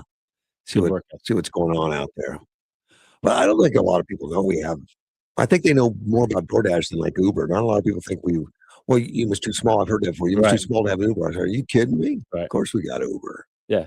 Well, yeah, and they were probably busy last night with everyone. I know some people, hopefully, they were looking for a designated driver. They were responsible. They couldn't find anyone that would do it. Just last night they called me. I was like, I'm going to be on the radio in the morning. I can't be waiting for a call at 2 a.m. Yeah. So they said, all right, fine, we'll Uber it. They Ubered out. Ubered back. Yeah. And they did it smart. They Ubered out. Right. So you don't have a car. So they couldn't do anything but Uber back. Yeah. Yeah. And when you think about it, with as much as they're probably going to be spending on booze that during the night, Uber's not that expensive. It's a good investment. And then relax for the rest of the night and have a good time. If you know what a DUI costs you. Yeah. I mean, it costs you a lot, not just the legal fees, but it's a night in jail. Yeah. Your insurance hassle is going to go up. You're going to be high risk. Yeah, people can lose their jobs. Oh, yes. You can lose your job depending on what it is, particularly if it's a public service job. Yeah. Uber out, relax, enjoy your evening, have a good time, Uber home. That's And you could even schedule the Uber at the beginning of the night so you don't run out of cash to pay for it. It could be done. Yeah. Yeah. Just have a good time. And it's a good way to go. I've used Uber in Yuma a few times. Yeah. We used it in DC once. That's the only time I've ever used Uber. Now, I use a lot in DC when I'm in DC. I'm not going to rent a car. No. Yeah, we rented a car for a trip to Florida years ago, and it just sat in the park, and I was like, we did not need a car, but we're so used to driving everywhere here in Yuma. We have to have a car. And then we got over there and everything we needed was like in the hotel. They had a shuttle going to Disney World. You know, we just did not need the cars. Cheapest car I ever rented was in Ireland. Oh, really? I rented a nice car for $50 for a week. Wow. But then they said, "Do you want the insurance?" I said, "Heck yeah, I want the insurance." Of course, I'm in a foreign country, and I don't know, Right. and all that stuff. $300 for insurance. Wow. That's how they get you. Well, but still, $350 for a week. That's a good deal. Yeah, you don't want to walk away without insurance on that. Right. Something like that, you got to drive on the left. You don't know all the different rules. Yeah, but everyone was polite. Everyone was good. But the street signs are almost non-existent. Mm. I have, thank goodness for GPS and stuff, but it was really hard. But not well done street signs, no shoulders. Oh, sure. Center lines don't exist. Out in the country. Even when things are well signed, some of their signs in Europe, are like, what? It's a blue square. What is that? Yeah. But it was interesting and it was challenging. I liked it. I liked it overall. Oh, I'm sure. I had a good time, even though I broke the mirror off the car. Oh, really? Yeah. Going by a road was under construction. We were doing some work, so I went around it. And the guy opened up the door on his truck. He clipped your mirror. Took my mirror off. But I had Did insurance. you tie it up like I do with mine? Tape. it flopped around on the wires all the way back, and then I got tape. Taped it up. Yeah, I had a little piece of rope in my truck. That's all you got to do. Yeah. Let's take a phone call. You're on the air. Good morning. Well, good morning, Ernie. How are you? Hey, Ernie. Isn't this Ernie? No. No. Okay. Oh, it's Mel. Okay, I hear your voice now. Well, how you doing, sir? Good. I just wanted to call and wish everybody a safe, happy, and prosperous New Year. And hope all goes well. Happy New Year to you. Well, I appreciate that. Do you have New Year's resolutions, Mel? Do you have anything you want to get accomplished this year? Just staying alive. That's one to focus on. That's the first one. Yeah. I don't make resolutions because I know that within 3 days they'll be broken. So why waste time? Yeah. But, no, I just wanted to call, say hello to everybody, and hope you all have a nice Christmas, and hope that you all have a really wonderful and happy, safe, and prosperous New Year. And look forward to calling you next Christmas. Yes. The Christmas story. Thank you, sir. And it's great hearing from you in 2026. Man. Don't forget that. That is 2026. If you're writing out checks, it's 26. Yes, I know. Say hello to Marcy for me. I'll do that. All right. You take care. Bye-bye. Bye-bye. Take care. I thought it was Ernie at first. Yeah. Signing out checks. Mel's a great guy. And he did call in on Christmas with biblical stories. Oh, good. Yeah, he'll read out of the Bible for me and stuff. Good. He's done that for, I think, 10, 11 years or so. Really? Yeah. You better be around this year. I mean, who else am I going to get? Right. He's becoming an integral part of the process. Yeah, he's been guest hosting here for a long time. Good. And really a great contributor to the community. Speaking of community, we have a new Citizens of the Year. Okay. Am I on the list? Mark Smith, farmer, Yuma farmer. Mark Smith. Do you know him? No. I know him. I haven't spoken with him in many years, but I know him well. And great guy. Article written in there about him. I think it was Phil Townsend listing kind of a behind the scenes guys that really gets things done, doesn't care about credit and stuff. I think that sums him up. Yeah. Big farm. He's on Araby Road out there. His house is on Araby Road. Oh, okay. Near the 95 in Araby. You'll see his house out in the field there. I was wondering about that. Avid pilot. Nothing. Quite a few airplanes over the years. I've gone for rides with him in his airplane. Oh, He has a little Cub, which that's the only time I've ever ridden in a Cub, and it's one of those, pilot up front, passenger in the back, and stuff. Instead of side by side. But that thing really has short takeoff and landing. He demonstrated it to me. We went out in the desert and just landed on old dirt roads and stuff. You can put it down about anywhere. Really? Yeah, fun little plane. That sounds cool. Fun little plane. Oh, great guy. And gets a lot done politically.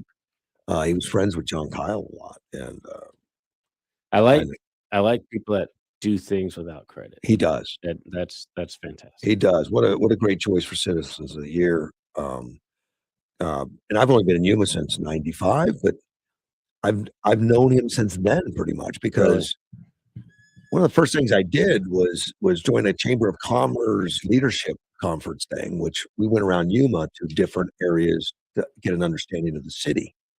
And one was to the Smith Farms, where he was out there, and that's the first day I met him, and I hadn't been in town a year, and he was demonstrating some of the advanced technologies of water conservation at that time, which was laser leveling, and how that worked. We put the laser level out there and stuff, and asked him a bunch of questions like, has anybody stolen it? Yeah. Which apparently has happened. So Oh, we're out there sure. driving, all of a sudden they lose contact with the laser. Somebody picked it, they run get it. But it was, but he's been on that ever since. I mean, he's always been on that boards, too, statewide boards and stuff. Wow. On water conservation, as well as other community services, That's helping cool. with 4-H. When these kids want to raise animals, he has property and builds pens for them, and gives back all the time. But he's not one of the guys everybody's going to know. Right. He's not looking for headlines, but he's on the front page today. Earned. Yeah, it is. Well deserved. It really is earned, and congratulations to him. I need to send him a note. But he works a lot in politics. When I was interested in it, I've been to his house for some political conversations and meetings and stuff too. Let's take a phone call. You're on the air. Well, good morning and congratulations to Mark Smith. Yes. So let's go back to California falling apart the seams. Right. So we know ConocoPhillips is falling out. Yeah, I think Newsom said something about taking it over or rebuilding it or something. What is that? ConocoPhillips, a refinery. Oh, right. No, they're just falling out of California altogether. Well, they are, but Newsom wants to rebuild it, probably nationalize it or something. Who knows? Well, here's the next one. So In-N-Out Burgers, they've been there since '47. Yeah. They're moving their corporate office to Tennessee Really? now. Yeah, she's pulling out that's a family. That's a big deal. That's iconic California, and they're bailing on California. Yeah, you think of Beach Boys and In-N-Out Burger, all the same. Yeah. Now this will make a lot of people mad, because beer prices in Yuma are going to be going up, because now there's only going to be one refinery, or not refinery, but brewery in the state of California, and that's the one in Oxnard, LA area. Oxnard, you mean for oil and gas? Beer. For gas, for beer. Oh, for And beer. houses.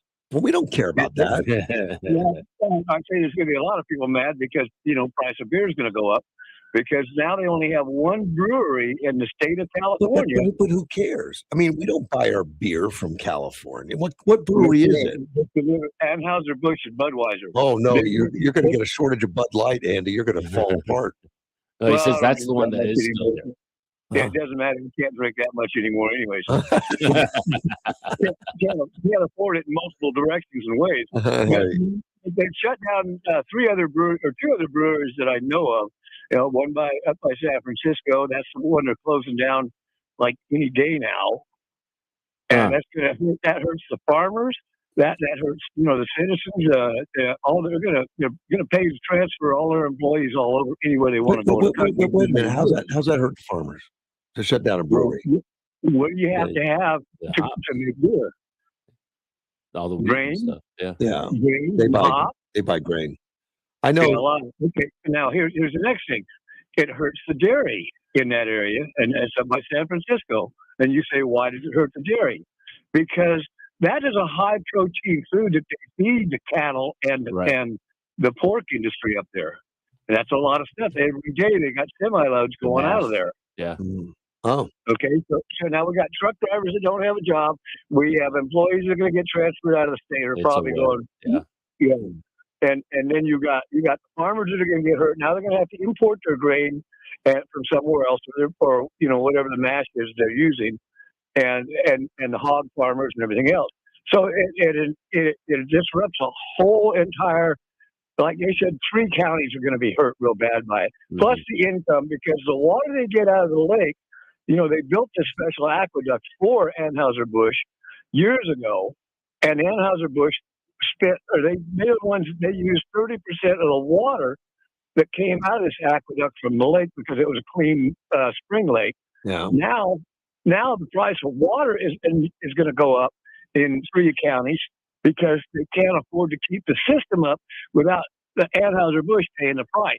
Oh. Well, See, congratulations, Newsom. Nice job. Just to tack on to things closing in California. I heard yesterday, Magic, what is it? Magic Mike? Six Mountains. Six Flags. Six Flags. Magic Mountain. That's what it is. Yeah. Is closing on the 5th of January.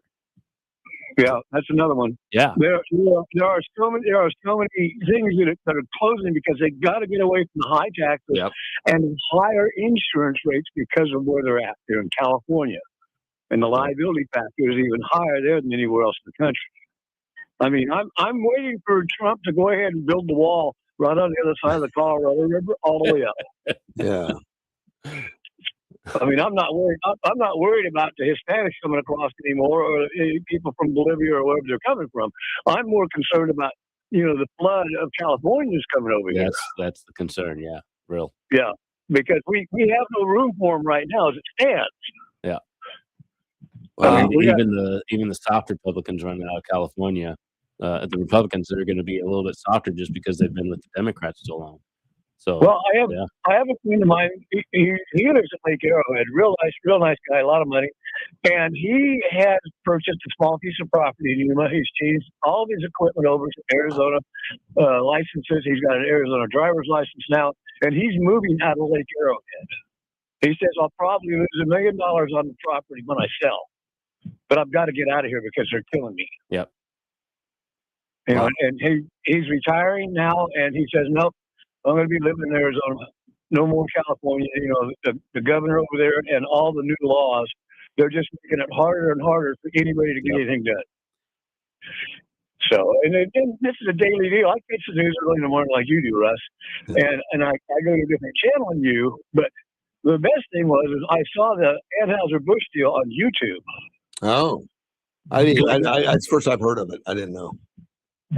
And like I say, they're closing the one. It's up by San Francisco. I forgot what county it is up there, but it's one of the largest ones in California. I mean, LA is the biggest in California. They got breweries all over the country. It's not going to affect price at this grocery store, I doubt.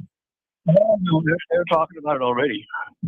I mean, I'd have to talk to I forgot who it is. Canyon. It's not Canyon over here now that bought out the distributors. But all those trucks that come in, the beer trucks that come in contract delivery are coming from the Los Angeles area. So now they're going to have to make more drives, in the Los Angeles area to cover Northern California. And so that means we're going to have a shortage of beer, and all the beer drinkers out there are going to have to pay more. They're talking like $2 a pint more. Now, a pint is what, 16 ounces? And right now, if you go buy a 25-ounce can of beer at the liquor store or the store, it's like $3.50 for a 25-ounce can. So if it goes up another $1, $3.25, you'll think we're in California when that's where it costs now. Yeah.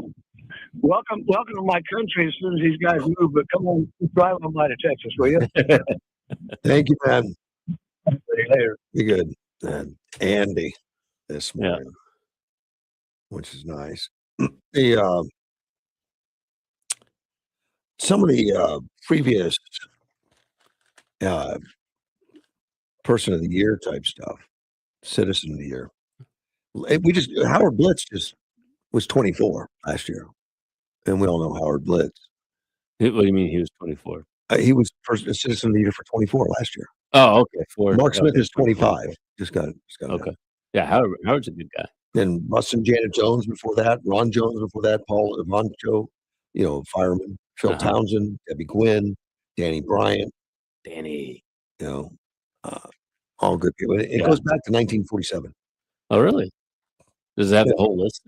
I got the whole list. Wow. I'm not going to read them all. Yeah, that would be your own. I just read the last 4 or 5, but not gonna. That's a good list. Just the ones you read are people that are big active. big time. So whoever's picking them, good job. I don't know, but I Yeah. thought I heard they had like a committee as citizens, and I think former citizens of the year are part of those committees at times and stuff like that. Yeah. And they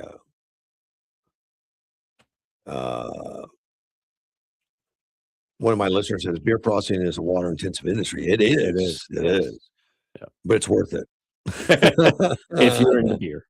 Beer manufacturers in Monterrey, Mexico, were causing water shortages. Maybe it's a good thing that Anheuser-Busch is leaving California due to the ongoing drought affecting the West. Well, from the aspect of drought, yeah, it's going to be less pressure. From the aspect of jobs, economy, employment, taxes, sucks for California. And California's been killing themselves. And I'm just thinking that I think the first ones getting out are the wise people, Republicans, otherwise known as, getting out of there, leaving more and more Democrats. But at some point, those Democrats have to say, you know what, this isn't working. Maybe California's going to become a breeding ground for Republicans when they realize how bad the Democrats are screwing it all up. I hope you're right, but something tells me you're not. Because they haven't looked at it that way yet. They just look at it like, well, it's Trump's fault. It's white supremacy that's causing it. They're so blinded. They've just got the blinders on. I mean, this whole Somalia thing that's going on in Minneapolis. Well, it's Trump's fault. It's white supremacy. Which what? Right. How is that? But they don't see it. And then CNN and MSNBC and all those guys. I'm not on NBC, but with DNC, whatever. But they just do all they can to discredit any news that's going to be against the wokeism, which they see the Somalia theft and the Somalia fraud is they're going to embrace it like they do getting rid of police officers. They embrace anti-ICE. They embrace all the stupid crap. I haven't seen them so much as embrace it as kind of distract people from it. Like you said, it's Trump. He's just making But that's embracing it, or because they're looking at they're alibying. They're covering for them. They're hiding it. They're hiding it all. But to me, that's embracing because they're letting it ride. They don't want to say anything about it. Someone asked me about stand your ground law in the state of Arizona. I don't think we have one. Yeah, we do. Do we? But I had to look it up to verify because I hate to say that stuff. It says Arizona's stand your ground protections are codified through statutes that remove the duty to retreat before using force in self-defense. And that's what a lot of states have. They said, well, you shot this guy, but you didn't attempt to run first, so we're taking you to jail for murder or something. Something stupid. Yeah, the theory behind the stand your ground, I'm not opposed to. It's just so many people use it to, shoot somebody through the door or something like that. Well, that's just crazy. Yeah, they just and that's a crime in itself. While Arizona does not have a single law explicitly that says stand your ground, its self-defense framework provides the same legal protections. It's not called that, but we have that legal protection. That we don't have to run. Let me see. Also, I thought politicians don't use Obamacare. They don't. Because they are special. That's true. They are special. Because they write the laws. And they have their own system. If they had to use it, probably wouldn't exist. Exactly right. And I think that's the way our system was set up, that nobody gets preferential treatment unless you're writing the laws. Unless you're one writing the preferential treatment. Right. They're not. And it's not supposed to be that way. Whether you're a king or a pauper or whatever, you're supposed to all have to follow the same set of rules, unless you're in Congress, I guess. But some animals are more equal than others. I think so. That's not the way it was set up. But I think that's what we're finding works. Okay, I'm going to ask you what the most popular baby name in Arizona. That's the front page today. Do you know? You're a teacher. I don't know. But I did have a And this would be for princess. 2025. I had a student named Princess one year, which was a little weird, calling a girl princess every day. But For the year that just for passed. next year, I'm betting it's going to be Mira, Zoe, or Remy, the Why? K-pop Demon Hunter characters. Okay. That one really hit hard, but I don't think it had enough time to make it for the list for this year. So Well, I don't know. we're talking about history now. It's for 2025 for actually registering your baby. Right. What do you got? Number one boy was Noah. Oh, interesting. I didn't know that. wouldn't have I would have expected guessed that. Yeah. Olivia for girls. Huh. And That one feels old. Feels like an old. that was the same for 24. Olivia 2 years in a row. Yeah. Interesting. Huh. Yeah. And 24 for boys was Liam. Now Liam fell to number 2. Wow. Noah smacked him down. Yeah. All the way down there. It is interesting though, as a teacher, you see the trends, like years later, depending on how old your students are. Right. You'll have a classroom full of. I looked all this through this. I couldn't age. find Russ or Chris anywhere. Well, Chris is could be Christian, Christopher. No, I'm not. Chris, It's not there anywhere. but it's usually a nickname. It's not the I'm seeing it. official name. Well, I can't find Christopher. Christopher's a long name. I am still to this day bothered by the fact that in kindergarten I had to learn how to spell Christopher. Yeah. While Bob sitting next to me Real big. was done. It's spelled I'm like, backwards, "Oh." forwards, doesn't matter. You can be dyslexic and spell it right. I was so mad. It's usually short for Robert. Christopher had a PH in it. What is that about? Oh, and I had to learn man. that at 5 years old. No wonder you're screwed up. The number 3 was Mateo, Mateo. Mateo. Is that the way it is? Mateo. I didn't even know That's how how to say it it. is, if I saw it. And it's number 3 for 2 years in a row. Huh. Santiago for number 4. Oliver number 5.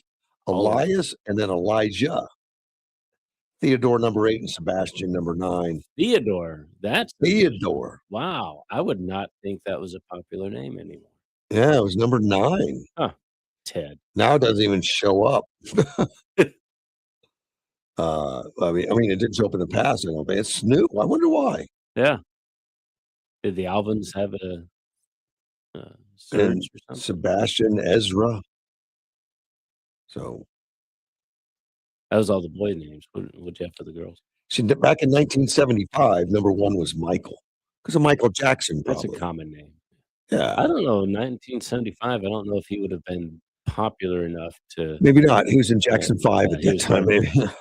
But he was the popular one in the. Christopher was number 3 in 1975. Yes. 1975. That's because I had been around for 5 years already, so people were getting my attention. I was getting people's attention. We see 25, Olivia, Sophia, Mia, Isabella. There's a lot of us at the end of Emma, yeah. Amelia, Elena, Camilla, Sophia, Camilla, Era, Luna, Aurora. Yeah, it's all us. Yeah.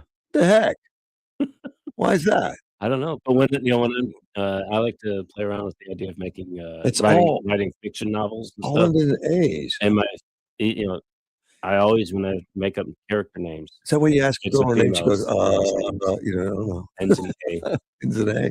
Yeah, ends in an Why? I don't know. It's just something about the way we think of feminine names. I read it, but I didn't notice that. They're all end in A's. And references to mom in different languages have a very similar sound. Madre, mom. Yeah. Mutter. They always have the M sound. What There's the something heck? common about the language that way. What the heck's going on? Amelia, Jessica, Melissa, Mia, Lisa, Camilla. Now you're going to see it everywhere. Wow. Angela, Alyssa, Jennifer. Wow. Rebecca. I never noticed it before. Well, I think that's a lot of the names had a male name, and then they threw an at the end to make it Jessica, Ava, like Jesse becomes Maria, Jessica. Emma. Wow. Amanda.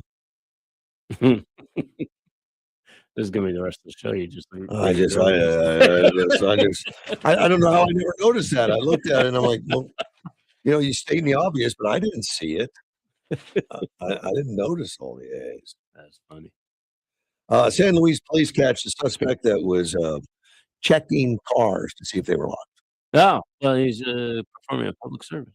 No. He wanted to make sure the cars were locked, so nobody would steal from him. He was arrested. He was a 22-year-old man, and they arrested him for what is the crime? Property crimes tend to increase. What is that? No, it's not a crime to check. They arrested him, but people called the officers to come check him out because this guy's walking through and checking all the doors. Mm-hmm. Well, they caught him. It said suspected thief. All right. If he didn't actually take anything, that's not a crime. The investigation remembers. He determined Serrano was also suspected in a separate theft report in the 500 block of Main Street. He was later booked on charges of theft and attempted burglary. So he was. There you go. Yeah, that's another attempted thing burglary that pops up on the Ring Network is people like, hey, I got this guy, checking my door handle on my car. Keep an eye out for him. Wow. Yeah. You're gonna get caught. Don't do it. On my Suzuki, I don't always lock the door, but I have a very loud alarm if you open the door. Sometimes I forget to turn it off. I know. I've got a crappy car, so that's my security system. Nobody wants to steal it. Yeah. Well, I feel that way about the Suzuki too. Your Suzuki is a cool little car. Got a winch on it and everything. But it's got a big name on the side of it. Right. Precision Automotive and all that. It can be hard. It's hard. blend. Yeah, you don't blend real well when you go down the street. See what the car looked like. It had a great big sign that said Precision Automotive. I had a Napa truck stolen when I owned Napa once. Really? With a little hat on? Yeah, a hat on it and all that stuff. And we found it, because it was abandoned. They couldn't get the stickers off. Let's take a phone call. You're on the air. My goodness. Good morning. Happy New Year. Happy New Year to you, OG. Listen, can we educate the public about the song Old Lang Syne? Go ahead. Okay. I was born into that song back in the 40s, and Dalamardo brought the version to the public. Uh-huh. But the song, yeah. But anyway, Old Lang Syne, what it means, literally, is old, long since. Yep.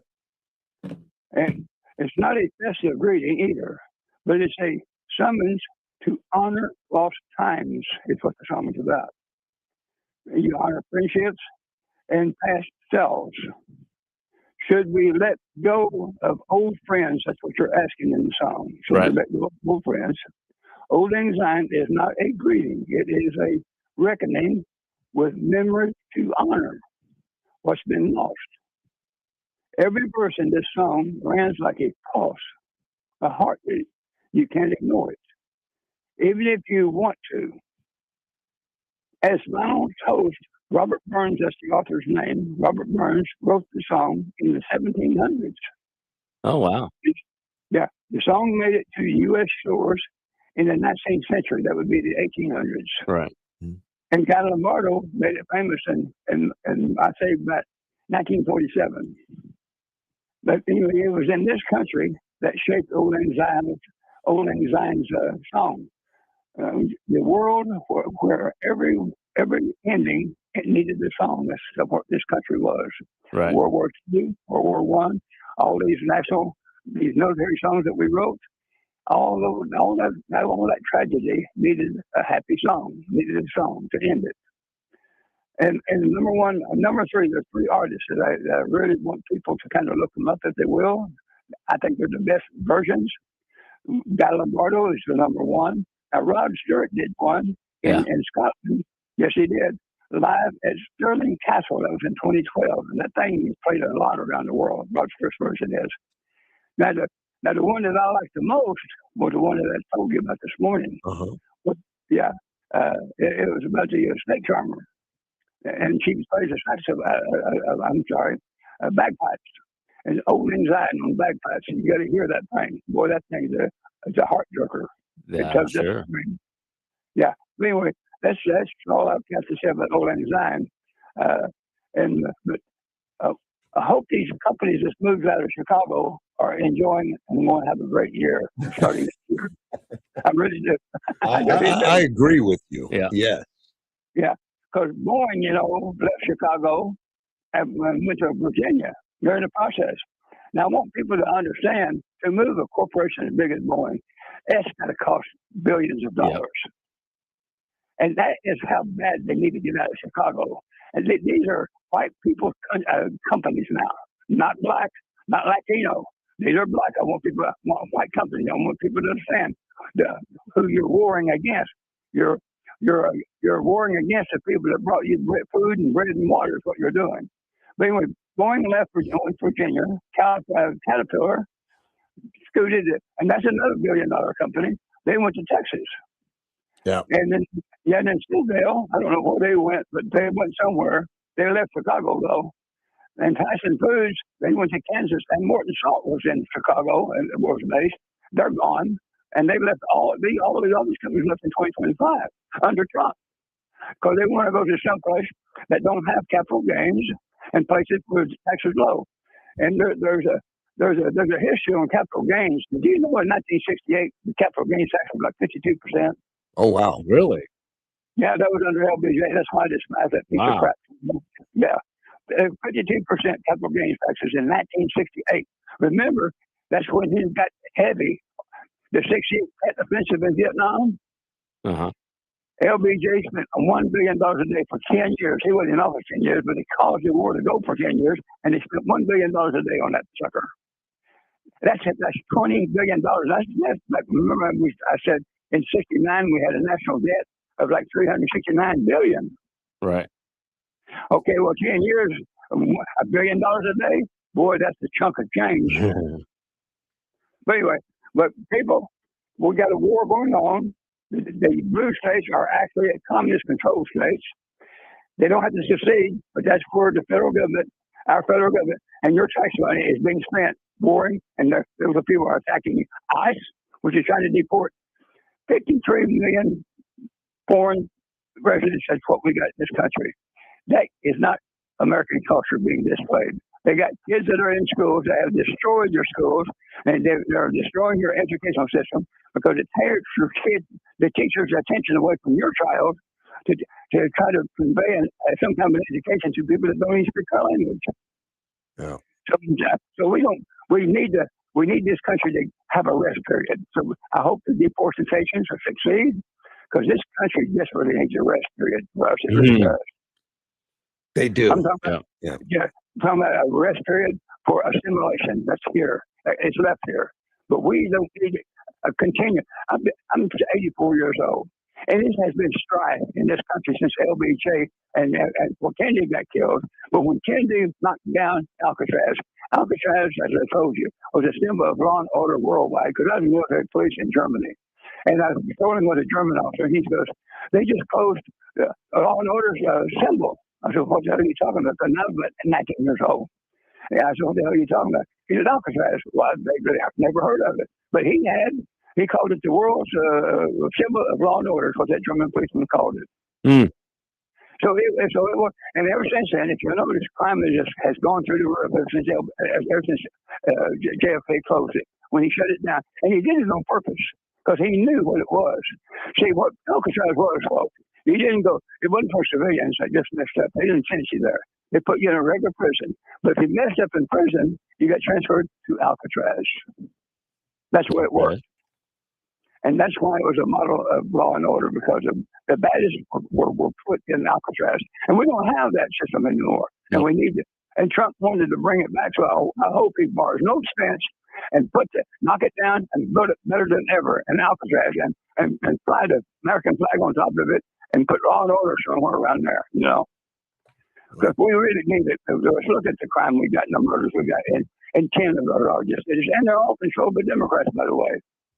Oh, yeah. Mostly, yes. Absolutely. So I'd like for this year to really be, and it's going to be July the 4th. You guys are not going to understand how this country is going to be growing over the next 6 months. $18 trillion right now is being used to build manufacturing plants in this country. Chip, 23 car plants are being built right now as we speak. Cool. And they're going to be opening up before July the 4th, our celebration. So don't be whining about unemployed. There's going to be more jobs than you can have. I hope you're right, man. That would be great. Well, one more point. What's that? If 100 money has been set aside for 185,000 apprentice jobs, that means they're going to subsidize these businesses to train your stupid ass for that job.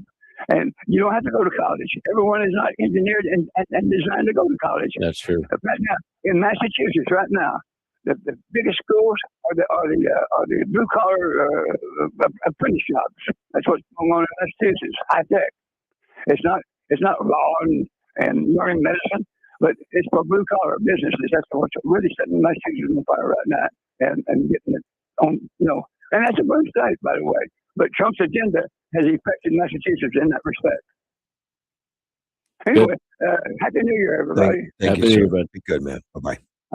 That's OG, but we're taking a break, and we'll be right back. AM 560. Hey, if you ever thought about upgrading your window treatments but didn't want the hassle, our friends at Blinds.com are here to change the game. They are the only company that lets you shop for custom blinds and shades online. You just go to Blinds.com. You can skip the stress. Blinds.com makes it easy to get that designer look without that showroom markup. You get the same quality, the same service you would at other high-end stores, but you get it at a fraction of the price. Now, samples, they'll send them to your door directly. Now, more than just blinds, Blinds.com carries everything from bamboo shades to shutters, outdoor shades for your patio, and much, much more. All Blinds.com orders are back with their 100% satisfaction guarantee. Right now, Blinds.com is giving you, my listeners, an exclusive $50 off offer when you spend $500 or more. Just use the promo code Sean, SEAN, when you check out. The limited time offer. Just go to Blinds.com for details. Rules and restrictions may apply. New Year's Day forecast, partly cloudy and 68, 55 and partly cloudy tonight. Friday, partly cloudy and 72, 55 on Friday night. Mostly cloudy and 73 on Saturday. What's up, Yuma, and hello, Russ Clark Show listeners. Johnny Porter here, and I just made the switch to Allo Fiber, and it's a game changer. Lightning fast speeds for streaming, working from home, and gaming. No buffering or slowed down speeds. It's time to ditch the glitch and switch to Allo Fiber. Are you living with dry AMD? If so, you could be on the road to geographic atrophy, or GA, a condition that leads to retinal cell death and permanent vision loss. But with Izervay, you can slow it down, get it going slower. Izervay slows GA progression by targeting a key source of retinal cell death, which may help preserve your vision longer. Izervay, or Avastin capsid pegol, is a prescription eye injection used to treat GA. Don't take it if you have an infection or active swelling in or around your eye. Izervay can cause eye infection, retinal detachment, or increased risk of wet AMD. Izervay may temporarily increase eye pressure. Your vision may be impaired after an eye injection or exam. Don't delay. Ask your doctor about Izervay today. Izervay gets GA going slower. Visit Izervay.com. That's IZERVAY.com. Paid for by Astellas Pharma.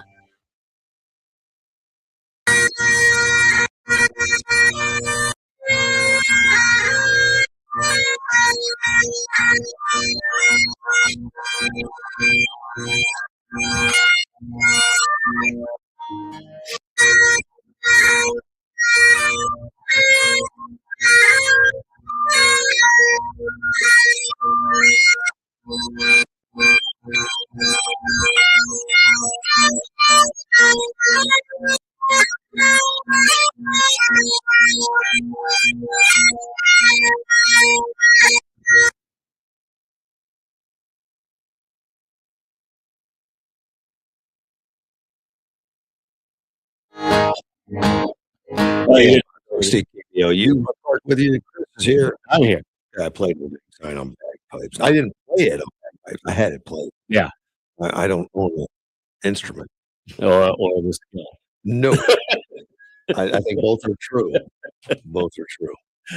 One of the listeners wrote in and said that it was wrong about Anheuser-Busch closing in California. It was actually Anchor Brewing that closed. They're both Well- right. Anchor Brewing did close late last year. Late last year it did, and it was in San Francisco.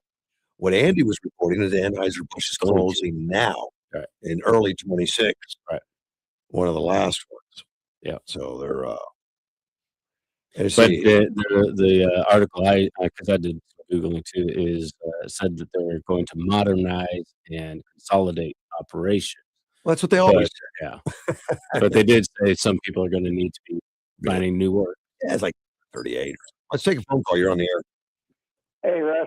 How we doing this morning? Doing well, Carl. Good morning. Good morning. I just wanted to relay a message from Dave to you. Okay. He wanted me to say you Happy New Year, my friend. Oh, great. Did you go out to the VA on Friday? The VFW, no, we went. Last night was Friday. Yeah. I mean, not We Friday, went New Year's Eve. Yeah. We went out and with Dave at the VFW out there. What an awesome guy, you know. What an awesome place, really. Yeah, it is. So It is. to me, it was just a nice place to go and be around a bunch of other veterans. So. Yeah, I've only been out there once. It was just recently because of Dave that I went out there. Yeah. Well received, very nice folks. Worth going to. You know, a lot of people in Yuma really don't know Dave that very well. Yeah. But I know Dave for what Dave really does for people. So he really does good for people. So. He does. Well, I got to know the name a little bit. Of course, Veteran Dave, it's Dave. Yeah, well. Yeah, but because he was running for office, he ran for the board of that grade school. And elementary school. And he won. Him and Stoner. Of course, Jeff Stoner got more headlines. Yeah. But they were everywhere together. They were always together. Yeah. They did. Stoner was more outrageous. In fact, I talked to Stoner about it, and he said he was really thinking that he was going to get some hate because he was pretty blunt and pretty straightforward, and people loved it, and that Dave would win overall. And I think Dave did beat him by one vote. Yeah. Yeah. Was it one? Yeah, it was a small margin, but yeah, Dave won. One vote. Dave won. Yeah, Dave beat him. Well, Stoner and Dave, you know, they did really good for Yuma County and for getting the boys out of the girls' bathroom. So it goes a lot deeper than that. But when you get someone in there with common sense about that just one issue, you know the rest of it's going to fall in line, and it does. Yeah. Well, that's the kind of people that live in Yuma, Arizona, that they step up. So, and Dave, he steps up for people a lot. Yeah. Thank you, Dave. Well, thank you for the call, Carl. You guys have a good New Year. You too. Bye. Mr. Carl does a lot. He's a busy man. He is. I think he's backing down a little bit. I mean, as far as he's a workhorse and would put up tons of signs every year, signs and signs and signs, and put them up, political signs. Yep. And stuff. So he'd be out there early morning, late at night, doesn't matter. He's putting them up, checking them, tightening. Once you put up a political sign, it's not done. The wind blows, loosens it. Someone steps on it or knocks it down. You're constantly maintenance for the whole time. And he taken that upon himself. He has. Hey, have you heard of the? Well, I can't talk about it. We got to break it. Stop it. I'll be right back. This is News Talk 560 KBLU, Yuma.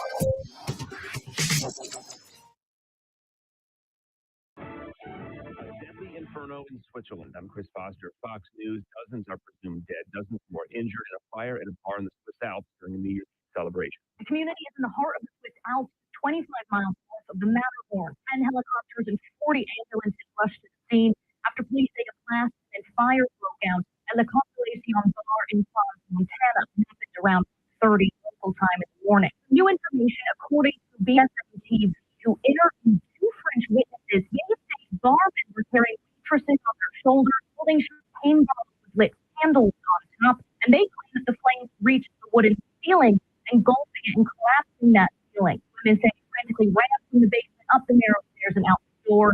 Others through windows to escape. And officials have said the fire likely triggered the release of combustible gas is causing a flashover or a backdraft, as it's called. Fox's Stephanie Bennett. Trump administration says it's freezing all federal child care funds to all states until they provide more verification about the programs being funded in response to applications of widespread fraud in Minnesota. Governor Walz has acknowledged fraud is a major issue and says he's accountable for fixing it. Multiple federal agencies are currently investigating the fraud allegations involving child daycare centers in Minnesota. Prosecutors say they have cost taxpayers billions.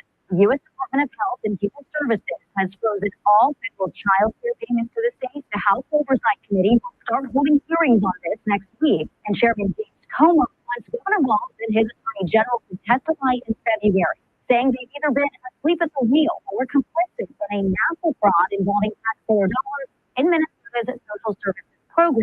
Fox's Rebecca Castor. President Trump is ending efforts to keep National Guard troops in Chicago, Los Angeles, and Portland, Oregon. The court stopped the deployment in Chicago. The president writes, will come back when crime begins to soar. America's Fox News. Are you living with dry AMD? If so, you could be on the road to geographic atrophy or GA, a condition that leads to retinal cell death and permanent vision loss. But with Izervay, you can slow it down, get it going. Izervay slows GA progression by targeting a key source of retinal cell death, which may help preserve your vision longer. Izervay, or Avastin Captopril, is a prescription eye injection used to treat GA. Don't take it if you have an infection or active swelling in or around your eye. Izervay can cause eye infection, retinal detachment, or increased risk of wet AMD. Izervay may temporarily increase eye pressure. Your vision may be impaired after an eye injection or exam. And no delay. Ask the doctor about Izervay today. Izervay, Visit Izervay.com. That's IZERVAY.com. Paid for by Astellas Pharma.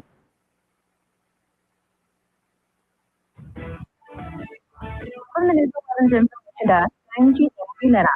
Scammers are not stopping this holiday season. There's a rising tourist calling locals, telling them they've won the lottery.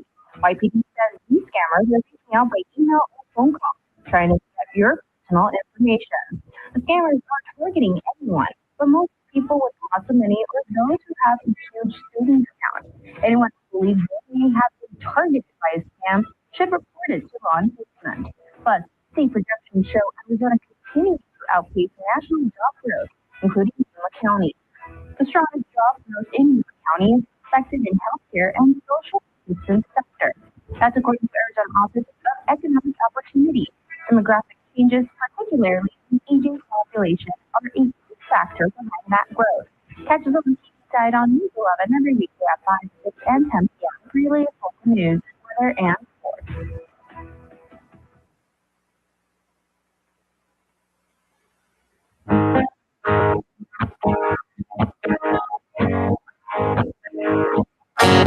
There's a man in D.C. He stands with three. AM 560 KBL. You Russ Clark with you, and Chris Larson's here. I'm here. Looking at some of the new laws for 26. What do we got? Utah. If you get caught with like a DUI, you've been drinking and all that stuff, they change your license. It's now got a red stripe on it labeled no alcohol sale. Wow. Yeah. You can't buy alcohol if you get caught driving. Wow. No alcohol sale. And if you have an excess, double the legal limit, which would be 0.08 is the legal limit. If you go up to 0.16, your license is taken away. All right. And you get a replacement ID that has big no alcohol. Wow. Interesting. Yeah, strict state, right? They're gonna take it away from them. Yeah, they do not like alcohol there as a state. Yeah, it's got a lot of Mormons. Yeah. Who we were going through there and to an event, and we figured, well, we'll stop by Costco on the way and we'll grab a bottle of whatever. They don't even have the section in the Costco. I was asking around about it, and they said, "Oh no, you have to get it at a liquor store." Same with Delaware. Specifically a liquor store. Delaware was saying where I grew up, you had to get a package store. Yeah. I was like, huh, interesting. For hard liquor. I think you could get beer. Beer, wine, things like that. more different. But Hard Liquor was a package store, state-run package store, or state authorized. I don't know what it was, but yeah, you had to go there. Wow. Which I thought. I wonder what the reaction of the public will be if you got a driver's license with a big red slash across it. Anywhere that you're showing your driver's license, you had a DUI. Utah is That's also making shame. a new law that says that any restaurant, any bar, anyone serving alcohol has to check your ID regardless of your age. You could be my age, and I'm very old. Now You would have to show it because they're looking for that driver's license that has a red stripe. That would frustrate the daylights out of a lot of people. So you'll get adults standing outside package store saying, "Hey, buddy, can you go in and buy me a 6-pack?" I'm surprised that because there'd be people saying, "I do not want to be carded every time I go out." I enjoy the experience. Oh, you do? Yeah, it makes me feel young. I get frustrated. Come on, look at me. Really? Yeah, we were getting something at Walmart the other day, and fries, and the self checkout lady has to go over and punch in your birthday. Some of them, they just look at you and they'll punch in like 1932 or something like that, whatever. Yeah. But she asked me, "What was your birthday?" Really, you can't just make something up. And so I said 1970. And she waited for the actual date. I'm like, come on, just type in anything. Yeah. As long as it starts with 19. Oh yeah, you're old. Then we're good. You don't even have to be but creative. we've been in the 2000s now for 25 years. I think. Yeah. So it's hard for me to imagine people born in 2005 are legal age to drink now. They're going to start being legal to drink now. Yeah. Because 2005 seems like yesterday. How dare you be old enough? Let's take a phone call. You're on the air. Good morning. This is Sandy. Good morning, Sandy. Happy New Year. Happy New Year. Happy New Year, Chris. Happy New Year, Russ. Happy New Year to everyone. And then I thought I'd pass along something that I like to share with people. If you want a truly beautiful, positive New Year song to share with your friends and family, go to YouTube and look for the Lennon Sisters, Lennon Sisters, May You Always. And it's a truly beautiful New Year song or end of year New Year song. So sounds familiar, but I'm gonna have to play it and see. I can't play it on the air because I'm sure it's copyrighted. Probably. Oh, probably. Yeah. I think I sent it to you, but I'm not sure. Yeah. You can look at your text and see. I think I did, but I sent it to a lot of relatives. I kind of have been doing that for the last number of years because I wanted to look for a song and not just always send old Lang So No, you sent it. You sent it to me. I just hadn't played it. right, go ahead and listen to it when you can, and then it may be copyrighted. I don't know. The version I sent, they were on the Lawrence Welk show, which I remembered as a kid. And I was just basically looking on YouTube a few years ago, and I thought, there's got to be some other song. And May You Always is just absolutely beautiful and so positive that would be really good for people to hear. I just brought up the song on YouTube, and the first one comes up is from the McGuire Sisters, but I would suppose either version would be good. Yeah, he's doing it. Probably would be wonderful. And then I thought of it this morning, but I haven't had time to look to see is anyone from modern music saying it. I don't know, and I don't know how you guys tell if it's copyrighted or not. Whether you could play it, I have no idea on that issue. I get a letter from Facebook or YouTube. So, oh, after the fact, and then they say you're never going to be on here again. Yeah, you get in trouble. Well, it sounds to me like you go ahead and listen to it, Chris. You listen to it, and everybody else who wants to search for it and listen to it. Yeah, it really is beautiful, positive, thoughtful. It just really is a beautiful song. So, and there may be more modern versions. I thought maybe today I might look and see, but I like them. They sing so well. And if you want a little bit of like drama, one of the girls was involved with dating, loved a mobster or something. So if that appeals to you, you can look that up too. So something like that I remember reading about, and I thought, oh my goodness. But then you can kind of see that with some of the old singers. A lot of times the mob, I don't know exactly why, but the mob would get involved, like with Frank Sinatra and others. But anyway, I don't want to smear any of them, so I better be careful. But it just seems like there was some sort of drama in the past. So anyway, thank you, Happy ma'am. New Year. Happy New Year. Search out for good, positive things. Yeah. I'm sad what's happening to California. I think maybe President Trump should call some sort of an emergency action and just take over the whole state. They're such a mess.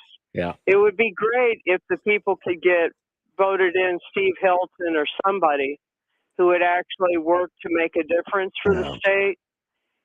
And I don't hold it against the people from the state because I've told my nephew over and over again, I'm fearful that those who run the election are not running it honestly.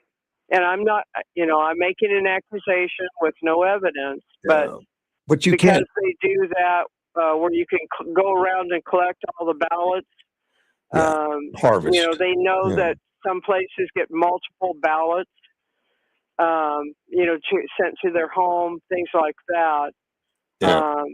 But I would really, the state is so beautiful and it has a port. It could really hurt the country more if you think about all the semis transporting goods from the ports. And if they're paying a lot more money for gasoline, then everything's going to go a lot higher. And well, it's going to hurt the country, yes, but it'll hurt California more. And Trump's got to let it hurt. Otherwise, you're just going to subsidize bad behavior. Oh, I agree. I agree with that.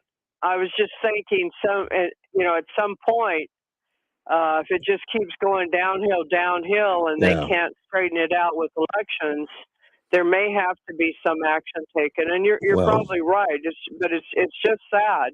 They did that. They did that in Detroit. They let Detroit fail eventually, and it did. You could buy a house there for $25 at one time. You had to pay off the taxes and stuff. Right. But it failed. I know, but has Detroit really recovered? I think so. Yeah, I think it has. Oh, they have. Okay. Yeah. My family years ago, back in the 50s, went there before I was born. Mother, dad, my two oldest brothers and sister by train, and bought some beautiful vehicle there and drove it home. But I honestly cannot remember the vehicle. My older sister could. But it was just their description. It was just like a beautiful, just absolutely beautiful, beautiful city. Just beautiful. And so I'm glad to see that it's coming back. I'm really glad. I would like for all of the cities to come back. But the Democrats either they just don't know how to run things, or they want the corruption, so they want things to run badly. I don't know. And the citizens of Voterman have to live with that. Yep. And we shouldn't bail them out. No. I agree with that. I just think we need to be aware that not all voting is honest. And one of my nephews said that a lot of the Republicans in California, they just throw up their hands anymore. Like they feel like they can't make a difference. Right. And many have left. Many have just left. Correct. And more will. But sadly, you can tell them don't bring your politics, but look what's happened to us in Arizona and now Nevada. It has not been good for us to get them. No. It is not. Probably not. No, not with what we see with the votes. But we also have to remember that corruption at the time the current governor was voted in, and she was running the election. There was a lot of corruption going in. So you get these corrupt people in, and I find that it's very difficult to get corrupt people out of office. Yeah. That's what I'm seeing. Yep. So anyway, I hate to talk about that because it should be a positive day. Look for that positive song. We'll do The it. Lennon Sisters. Okay. Thank you, ma'am. All right. Bye. Take care. Bye-bye. That's Sandy. Whose She's on name a positive. Does not end in an sound. No, it doesn't. We'll call her We found Sandra. One female name that doesn't. Hey, have you heard of shadow wolves? No. So apparently the Native Americans have their own border patrol for the tribal areas, the reservations, called the shadow wolves. And we may have found another Democrat that can be trusted like Federer, or at least a little bit. Siscomani from Arizona here. Yeah. Put together a bill with Tom Suozzi from New York, a Democrat, to strengthen the Shadow Wolves program, to hire more agents and to give them more facilities and resources. I'm not sure I know what a shadow wolf is. They're the border patrol on the reservations. Oh, really? Because the border patrol can't operate on the reservation itself. So shadow wolf is a shadow wolves are Indian, Border their patrol. own private border patrol type stuff. and supported by the national government. Well, they should And be. this Democrat from New York is helping out Siscomani from here in Arizona. Great idea. Yeah. If it's working, I Yeah. mean, if it works, that's great. Let's take a phone call. You're on the air. I called you because you might want to know this. What do we mean? Well, what caused Valero and Phillips to close in California? There's interviewing the CEO of Valero, and he said the uncertainty imposed on the company by California state regulations. Okay. And he pointed that out. And there's other companies and major corporations that are moving that because there's uncertainty. And who heads up that uncertainty? That would be Devin Newsom. You're right. I just want to say that. But anyway, Devin Newsom has figured out how to affect Arizona to include them in their disasters. Yeah. Yeah, he did. And also, he figured out how to take down. Now, remember, Vegas is 33 to 40 million people a year. Devin Newsom figured out how to shut that down by closing 2 refineries. Valero and Phillips 66, they supply Nevada 88% of their gasoline. And they supply Arizona 33% of their gasoline. Yeah, it's going to hurt us. Yeah. Now, Arizona does have a pipeline coming out of El Paso, but it only runs to Phoenix. So I'm going to say to people in Yuma, get ready for the $3.50 and $4 gallon gasoline. You better create your budget to absorb that, because I have. You might be right. Yep. It's going to hurt us. Yep. Oh, it will. Oh, yeah. But 33%. Just figure that out. It's $3 a gallon now. So 33 cents will be another dollar more. So it's going to be at least $4. I hope not, but you could be right. Oh, it is. Yeah. It is. Because, and diesel, have you seen the price? Diesel is cheaper to refine than the other. That no unleaded gas that you're buying, that used to be 15 cents a gallon. We called it white gas back in the 50s. Yeah, and it's damn great. It's almost like kerosene, practically. Well, white gas. If you look at the octane rate, my Goldwing motorcycle I just bought, you'll run on 84 octane. That's like nothing. I mean, I can just run it on water or liquor or something. Some moonshine in there. Yeah. But anyway, in Arizona, brace yourself for really higher prices. If you look around you, you don't see the traffic on the highways that you used to in Yuma. You don't. Well, we're at 299 right now, and Oklahoma, I think, was like at 220 or 230. Yeah. Well, here's what's happening with Jimmy Carter's.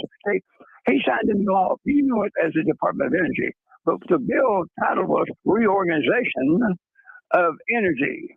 They had 30 entities, and those 30 entities that controlled energy were the 30 oil-producing states. And Jimmy Carter he was backed by the Trilateral Commission, and they together, that was their agenda, was to shut it down. And what happened was it created a corporatist attitude, causing over 1,000 small oil companies to disintegrate, go bankrupt, and that the 5 big oil companies, and even Shell under Katie Hobbs now, guys. Y'all voted for her. Ugh. Under Katie Hobbs, Shell has shut down all the Shell gas stations in Arizona. They're moving out. Yeah, that just recently happened. Yeah. Yes, sir. And but that's because of Democrats. Look at Chicago. I just mentioned that. That's a Democratic governor, and all those major corporations, they left. I already talked about that this morning. Yeah. So we have a war going on, and these, but y'all keep calling them blue states. These have been taken over by the communists. That's what they are. And there's a war going on because look how antagonistic they are to ICE, trying to deport people that are illegally here. Oh, it's been crazy. Resistance we're getting. Yeah. We're in sad shape. I hope Trump can pull us out of this crap. I really do. He's pulling some National Guard out of California, and he's going to be pulling them out because he's got ordered to. Yeah. But he says we're going to come back stronger than ever. Right. Yeah. We'll be Yeah, back. but they killed those two young National Guardsmen in D.C. Remember? Yeah. That's a shame. And that was Biden. He let that guy in from Afghanistan. Oh yeah, it's the hateful rhetoric too from all the left wingers and the news that are claiming they're jackbooted thugs and Nazi. It's crazy. Yeah. Yes, it is. Well, there's a little thing I'm going to talk to you tomorrow about. It's kind of like a poem sort of that I wrote. Oh, I look forward to it. Okay, we'll talk to you later. Take care. And Happy New Year, everybody. Again. Happy New Year. That's OG. So I looked up gas prices again to see. National average is $2.83 a gallon. Okay. And we're as far as the state of Arizona, we're statewide average 3.03. Oh. So and we're 4 cents cheaper here in Yuma, but may not last. The cheapest is Oklahoma, 2.25 a gallon. Well, It's quite a difference. pull it out of the ground right there. Yeah, we still have to refine it and truck it and do all that kind of stuff. But a lot of these states are all below, below $3. You start getting to $3. Pennsylvania is the first one above $3. Then Arizona and New York, Vermont, District of Columbia gets up to $3.16. Nevada $3.38. Oregon, all West Coast stuff. Right. $3.42, Alaska $3.50, which we understand. Right. It's kind of out in the boonies. Washington $3.85. That's Washington State. See, all these states are liberal, California. heavily taxed, and hate gas. Right. California $4.26 a gallon. The highest is Hawaii $4.41, but everything has to be shipped. Everything. So that doesn't count. No, it counts. California should know better. It counts, but they I don't think they use that much gas compared to us. I wouldn't. But then everything in Hawaii is on islands, so they expect it. Yeah. It's not really big. Right. Not like that. But gas has been coming down, but we may not be able to enjoy that for much longer with the California stuff shutting their doors. But they've been fining these oil companies, these refineries. I mean, like almost like $1 billion. They say it's like 900 million or something over the last few years. EPA violations. Right. You let out too much carbon. You did all kinds of stuff, and they're just harassing them because they basically hate the industry. Yep. So the industry says, "Okay, we're moving." And they come, "But you can. Right. We need you. How are we going to find people?" It's crazy. Let's take a phone call. You're on the air. Russ, it's Ted. Good morning, Ted. You brought a wee tear to the eye with the bagpipes, man. That was blame OG, man. I'm sending you a thing of haggis, okay? Oh, yuck. It's not even legal in the States. Is that legal? It's not legal in the United States. It's not legal, Ted. Does that I'm paying $2.54 a gallon right here in town for haggis? No, I get that free. Oh, good. Where do you pay $2.50 for? Where do you pay that? Fries. Seriously? Yeah. Well, you get an extra discount for being a high volume user. You eat a lot or something. Yep. Okay. I've got so many points I could probably fill up 3 or 4 cars in town. I think if you look nearby, there are some below $2.99. Yeah. Yeah. But those point systems, those come in handy. We work those as much as we can. Yeah, like I say, I paid 2 days ago $2.54 a gallon. Can't beat that. You see, Arco's $2.90. Sam's Club, it doesn't say, it's closed. Ah. It just says closed. There's a gas station at the Walmart in the foothills now. Now, Fry's is actually $2.98 if you don't have discounts. If you buy a lot of groceries, you can get more. Yep. Right, I paid $2.54 a gallon. I'm not kidding. That's a great deal. We use it all the time because we got to buy food anyway. Exactly. And then we get the discount on the gas. Comes in. They have it at Circle K has it too. If you buy between cash and credit, you get a discount. That's right. They do. They used to be able to use the price points at Circle K as well, but they got their own system now. But and I hope nobody from Fry's is listening. But they have you can only use the points for up to 35 gallons. So we'll show up with 2 or 3 cars and top them all off on one transaction. Well, one time they had the gas up there, and I went up with 2 55-gallon drums and filled those up. Really? Yeah, they look a little crazy at you, but he's just there to run the cash register anyway. Yeah. It's not his store. See, Sam's Club, and I finally got it here. $2.83. Yeah. It's not bad. Yeah, but you don't get any discounts there. Yeah. That's a straight price right there. Yeah, when we're in town, we're hitting Sam's Club. If we're in the foothills, we're hitting Fry's. Yeah. Like I say, you can't beat Fry's with the discount points. You have to shop anyway for groceries. Yeah, but I don't buy as much now. It's just me and Helen. We don't buy that much, but we do take advantage of it. And it goes in her truck because I drive a company vehicle. But I think we get like 20 cents a gallon sometimes. Discount. We've gotten $1 off a time or two. Yeah, that's exciting. Yeah, it's exciting. That's when you want to have the 55-gallon drums right there. I don't know if they limit you. I haven't been limited yet.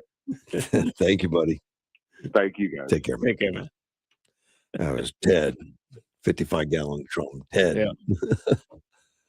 The San Francisco, has decided to go ahead with reparations. No kidding. Yeah, the Board of Supervisors passed an ordinance earlier this month signed by the Democrat mayor, which is weird. You have a Board of Supervisors pass ordinance and signed by the mayor. Those are two separate bodies. I don't know how they do that, but they signed it two days before Christmas. This was Mayor Daniel Laurie. It established a legal framework for the fund, but does not allocate any money or guarantee the payments. But here's what they want to do. It could one day have each eligible Black resident up to $5 million in reparations for alleged historic discrimination and displacement. Obviously, it's not going to happen because there's no way that kind of money is going to be available. I really wonder if Black people see the ridiculousness of this and say, "You're just trying to play to our vanity or whatever." No, you're treating us like idiots. Actually, I think quietly some do, but most of what you get on the air is like, when do I get my check? No, I know a lot of Black people that laugh at it just as much as I do. Correct, but it's usually not because it's stupid. They're not going on CNN and saying that. No, well, there are some a couple. Yeah, yeah, like Charles off of Fox Financial stuff. He laughs at it. It's just the dumbest idea ever. Oprah needs it. Yeah. Dave Chappelle, he could use the money. Yeah. Even if you thought it was a good idea, and I really question everything about your intelligence if you do. The logistics of it is insane. Yeah, give me. Does that mean how do you justify who qualifies or not? You'd have to look back in the history. Was your ancestor a slave? Or whatever. I think the Somalians are Black. Define Black. You'd have to. It's just. And they seem to thrive in this neighborhood. An insane concept all the way. Do you know how many people of color are fighting to get in here to be discriminated against? I can't wait. Right. I can't wait to get discriminated against. Well, I'd rather be poor and discriminated in the United States than Here's one of anywhere the else. one of the problems they have with funding. They don't have any fundings right now. Right. They're hoping to get private donations. Maybe Oprah and Dave Chappelle, Right, yeah. will pay into that. Who's- Foundations and other non-city sources. Any taxpayer-funded reparation would require separate legislation. Now, see, this is not So- legislation from the state. This is from county supervisors that just opened up the avenue, opened up the program to fund. They don't have any funding. That would have to come from the legislation. And the mayor signed it because it didn't cost him anything. Right. California has. This is a meaningless bill. It has no teeth. It's not going to do anything, but we're doing it for But a you. lot of people went along with it because they don't want to be called racist. It's so stupid. So right now, and the city's got a $1 billion budget deficit, just the city. No Somalians were involved in that, to my knowledge. And the mayor's happy that he signed it. He says, I was elected to drive San Francisco's recovery, and that's what I'm focused on every day. So he wants to give them $5 million to every black resident of up to. I don't know. Yeah, but because I guess it's a negotiable, like how many generations or something. I don't know. What questions did they ask? I don't know. How badly have you been affected? What do you make? I mean, how are you harmed? And the ordinance reads, the reparations plan outlines a variety of methods to provide restitution, compensation, and rehabilitation to individuals who are black. Rehabilitation? Yeah, if you're black, you need rehabilitation. It's insulting. I thought they were rehabilitating whites for not, It's. for white supremacy. I would be furious. You're insulting and Yeah. and I don't like people that the white people are going to come in and save you because you're black. I don't want to be that guy. But if I was a black guy, I'd be furious. I was like, you're insulting us. It says, who are black or descendants of a chattel enslaved person and have experienced a proven harm in San Francisco. How do you prove that? You don't. It's impossible. Because this report is they're better off here than they would have been if they grew up in Africa anyway. Report's non-binding, but that's what they came up with. Let's take a phone call. You're on the air. Happy New Year, Russ. Same to you, Mr. Gilbert. Happy New Year. And I did exactly what I told you to do last night for myself. What's that? And I flushed it down the toilet, and 2025 is gone. Wow. You had to be wow.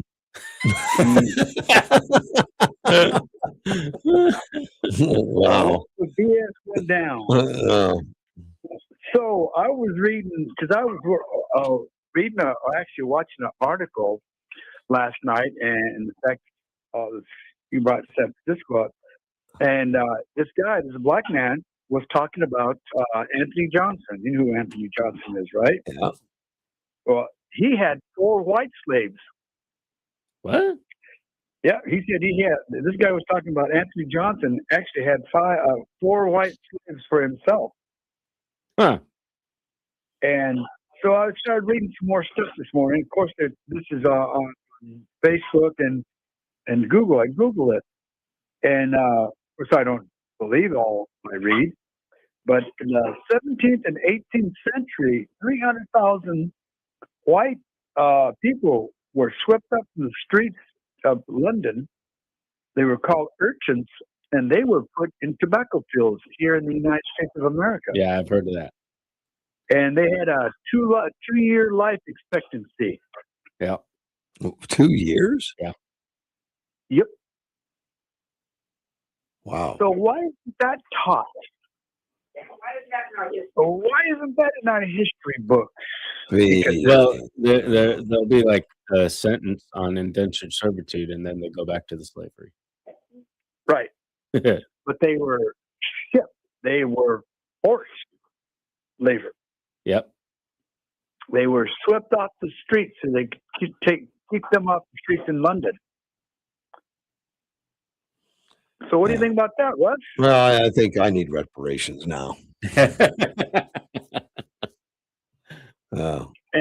And then you're hearing all this stuff about Hispanics in this side of the country, about we were stolen and all that crap. Well, you got to realize before there were Mexicans, they were Indians, they were native until the Spaniards came, and they conquered the Indians and they swept across the country. So are they going to go all the way back to Mexico and get the lineages of the Spaniards and Indians and erase all that?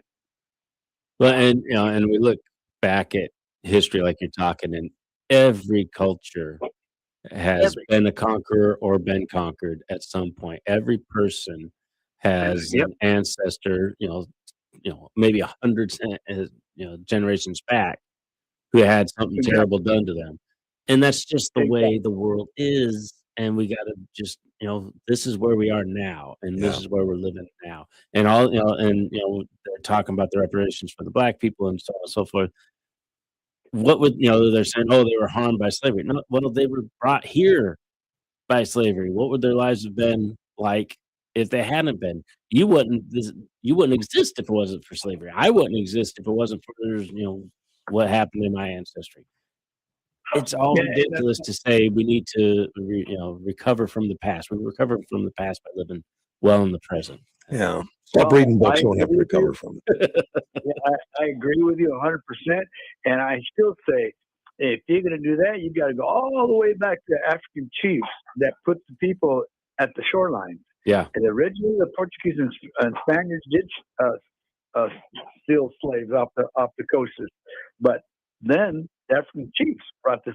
Hey, you leave my people alone, I'll bring you your slaves to the shoreline. You don't have to come into the jungle. They bring their own. Sounds like a deal. Yep. Yeah. Well, so that's and the thing is we're too. I don't want to say embarrassed, but I think we're too afraid to bring that out. Bring that out to those black people that are saying all this garbage. Hey, your chief sold you out. You need to talk to them. The ancestors, why don't maybe? I'm not ashamed to say, hey, I was a native long before I was a Spaniard in this continent, right? Yeah. So, we're European. They say Mexicanos are Europeans. Yeah, we are because of the Spaniards. Spaniards are Europeans. So we're part of the white race until they mixed with the Indians and became red and white. Yep. Hey, that's cool colors. You're kind of pink. Yep. So that's my whole thing. And like I said, I flushed 2025, and now I'm waiting for 2026. Yeah. We got to stop a lot of this rhetoric that's coming up, and we need to stop this racial crap that is perpetrated. Yeah. I guess Somali school center got supposedly got burglarized and crashed, and now they're saying, "Oh yeah, they're after us now. They're attacking us now." Who's they? Oh, exactly. Right. Yeah. Exactly. They're saying they. Somebody with a MAGA hat on, like Jesse Smollett. Yeah. There you go. And the red beret from New York, right? Right. Curtis. But it is time for us to hey, enough of this crap. Yep. We need to start talking the way they're talking, because turning the cheek all the time isn't beneficial. I'm sorry, Russ, and I am a Christian, but enough is enough. They've got this far because we elected to turn the cheek. Yep. Well, that doesn't mean we forgive. We don't have to forget, though. Right. Exactly. I remember, as I say, I remember. Anyway, that's my thing for New Year's. I'm happy that I'm here. I'm happy. I'm blessed with a beautiful wife. 10 years. Last night was our 10-year anniversary of being together. Oh, wow. So congratulations. It's cool. Yeah. It's cool. I can't believe she's been with you for 10 years. What a strong woman. That's great. Strong. Russ, you're right. Strong woman Yeah. or a slow learner. Oh, well, you're on your own now, buddy. You'll be good. She should have been in Chris's class. Slow learner. All right, buddy. Take care. God bless you. Bye. Bye. But See, he was doing so well. Almost made it. Almost made it. Almost. And then threw in that slow learner thing there. I don't know. I tried to help him out. I was giving him a gift. That's funny. Getting back to San Francisco a little bit on the reparations, which is more ridiculous the more I know. The report's non-binding, but it studies harms to Black residents and proposed remedies, including recommendations of the 5 million. And that's around 46,000 Blacks. But it argued that Black San Franciscans are victims of decades of city-driven residential displacement, racial discrimination, particularly during the urban renewal era, a period from mid-40s to 1970s. The city and county of San Francisco and its agencies should use a formal apology for past harms and commit to making substantial ongoing systemic and programmatic investments in Black communities to address historic harms. Report states that in its executive summary, it proposed that the city provide a one-time lump sum of $5 million to each eligible person. But then it also recommended, because that's not enough. I mean, my God, have a heart, Chris. Guaranteed annual income tied to area median income and the creation of a new city agency, including an Office of Reparations to administer programs. Also call for major housing interventions such as rental assistance, homeowner support, and a city-backed fund to purchase property along Black business corridors, as well as multi-million-dollar investments in Black-owned business. It's an insult. It would be good to be Black in a situation like that. You'd get DoorDash every day, and get it coming. California legislature has attempted to pass specific reparations bills, but has so far failed to do so because they're cold-hearted racist. Yeah, not rational, people. If they cared, Chris, they would have passed this already and give everyone of color $5 million. I can't even think of... And then sign a bill so they get minimum salaries of the average of the area. Yeah. Which is going to be all over 100,000, Well, yeah, you give me a $5 million paycheck, I'm going to go buy, and tell me I'll get median income for the rest of my life. I'm going to go live in the expensive place. Yeah. And just maximize. It's so ridiculous. Yeah. But they're serious about it. This is what they're spending their time doing. The only thing that makes sense at all to me is we're going to make up something that can't possibly happen, and we're just going to make it sound so good that everyone votes for us. We're never going to have to actually do it. That's the only thing that makes it. They're just insulting the crap out of these people to get them to vote for them. Yeah. That at least has a rational thought behind it. I remember Barack Obama's wife, Michelle Obama, and Oprah sat down and had a talk about how unfair it is to be Black in America, and their fear of even going to a Target, a fear of going to you got Secret Service, right? How out of touch can you be? Yeah, those two are probably not the ones to talk about. They did the though. Problems of being. They got to be now. I don't know Michelle Obama's history, but I know Oprah came up from hard times. She was living in squalor, and she made herself. So there was a time in her life where she was having difficulties. Many successful people do come from hard times, but she's not in that time of her life anymore. No. And she got like $1 million to go support Kamala. And of course, nobody offered me $1 million to support Kamala. I may have changed parties. Okay, I would. Maybe. No, I wouldn't.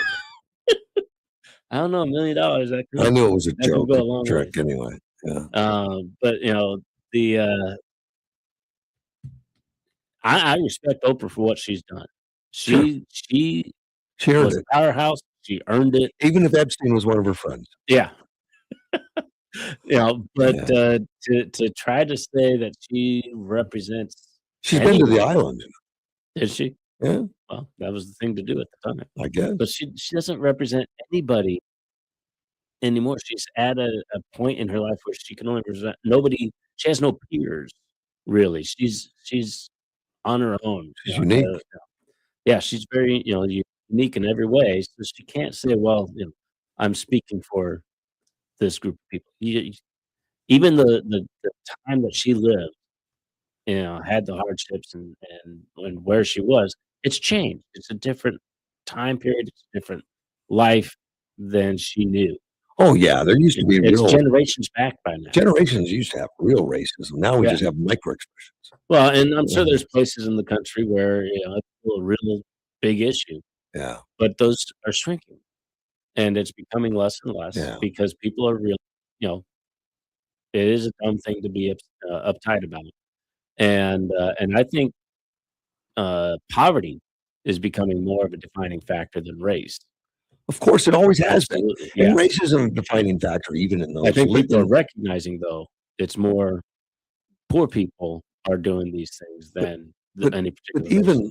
even liberals that are adamant about racism existence will quickly trash blacks that are successful that are conservative. Right.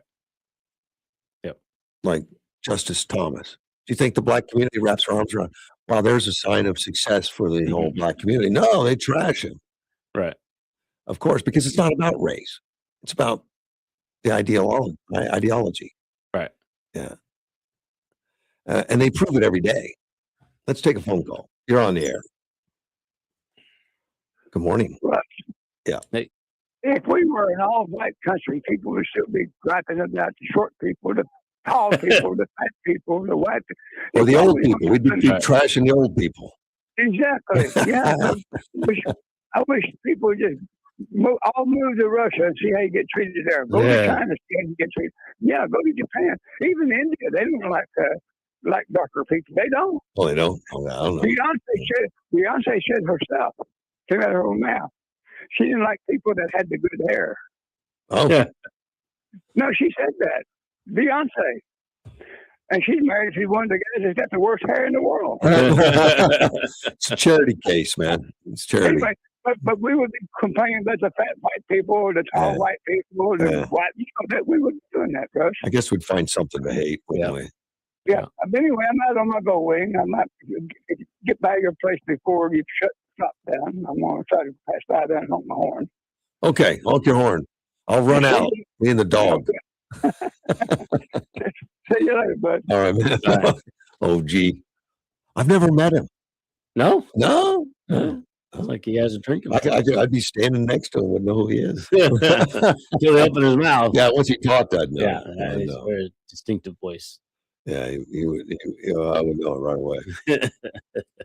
Let me take a quick break. I got one commercial. I'll be right back. AM 560. New Year's Day forecast, partly cloudy and 68, 55 and partly cloudy tonight. Friday, partly cloudy and 72, 55 on Friday night. Mostly cloudy and 73 on Saturday. To be a part of Russ's show, call 928-344-5258. That's 928-344-5258.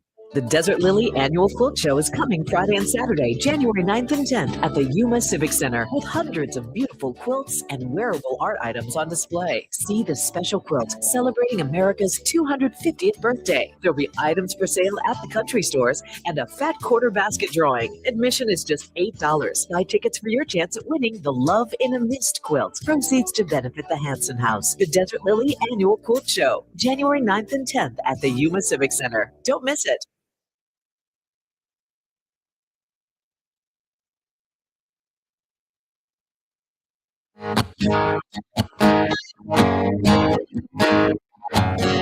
There's a man in D.C. AM 560 KBLU. Russ Clark with you. Few minutes left. Chris is here. I'm here. I want to talk about mental health since you're here. Good audience to have when we're talking about that. Well, but there was a article about it in the newspaper about stress. Studies find mental stress increases during the holidays. I think we already knew that. Yeah. So I believe that. I guess so if you're running into stressed people, just be calm. Like if you see OG or something. I don't think he's stressed over the holidays. I don't think he is. But because it's a change in normal social routine. Yeah. You get days off work, you get days off school. Apparently that's stressful.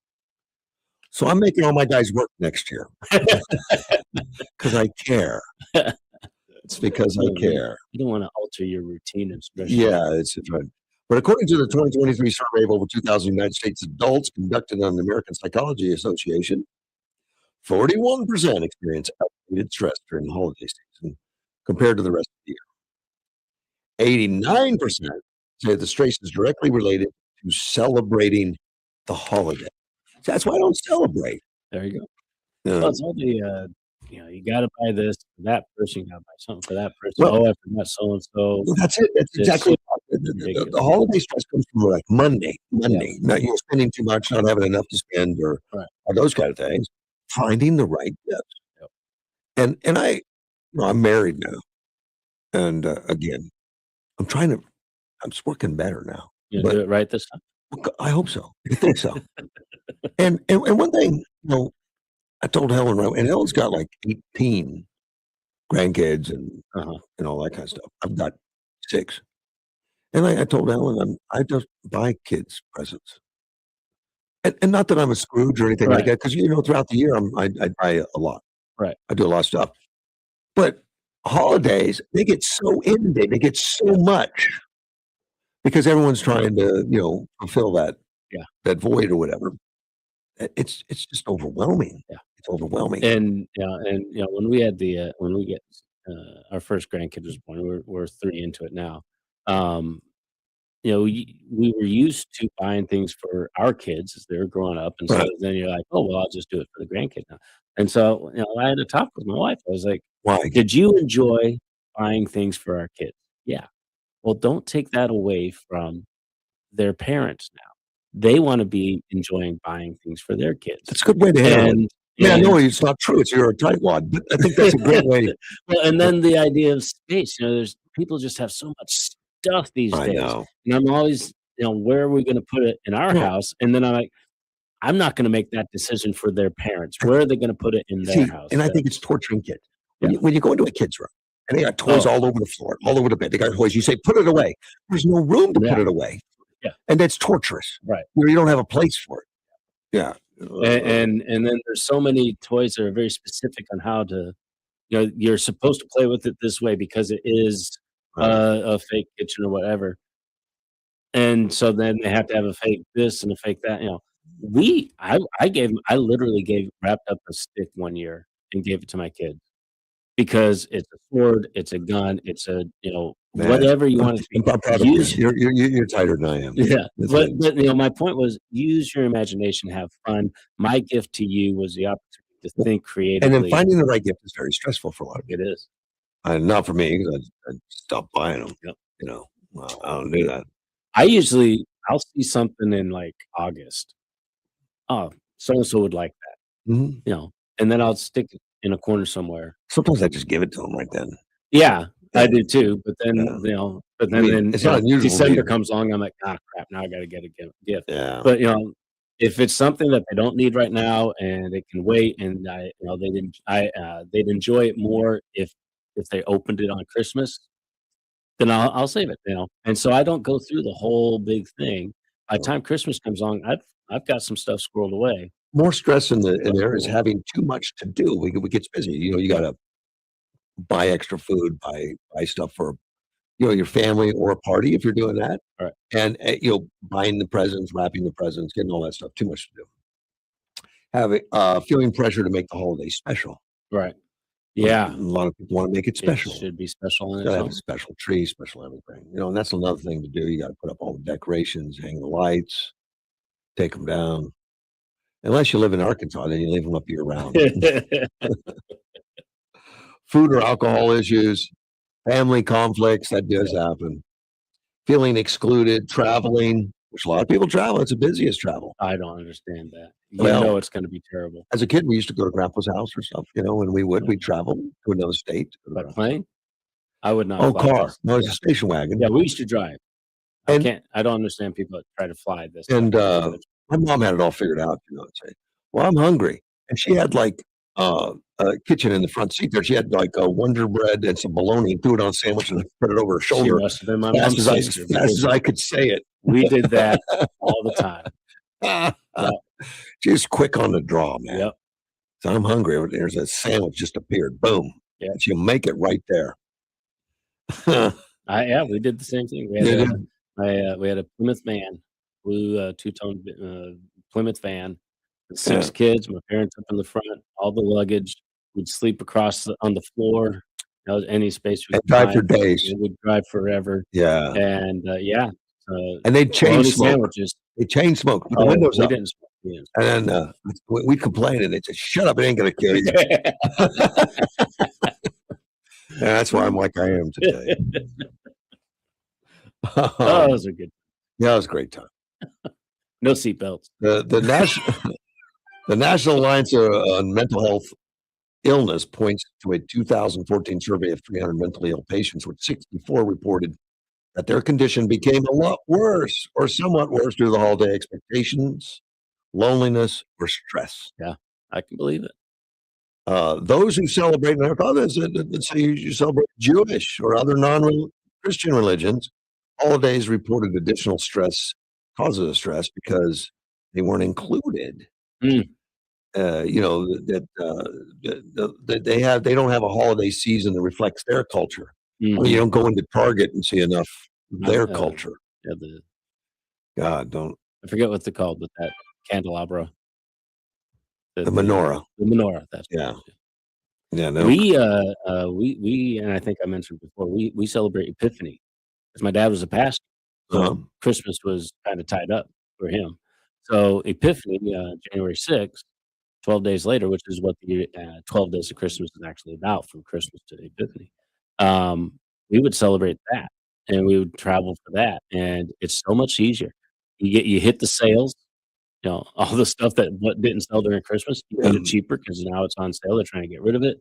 There's nobody traveling, and so we get the roads are empty, the flights are easy to get, and much less stress. Yeah. And we just get there, and it wasn't a big gift thing because we just did the big gift thing with our spouses' families. Mm-hmm. So we just get together and relax and have a good time, and it's much more enjoyable. So I would encourage anybody, celebrate Christmas at a different time.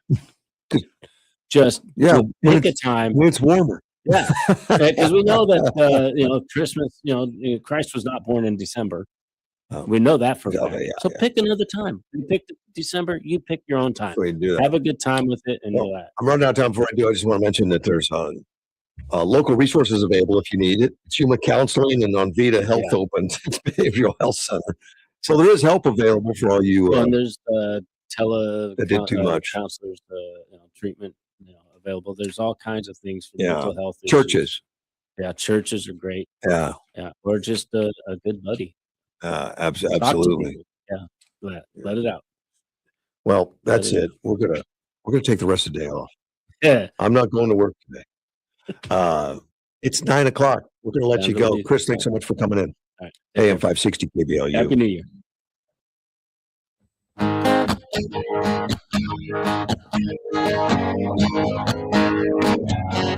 There's a man in DC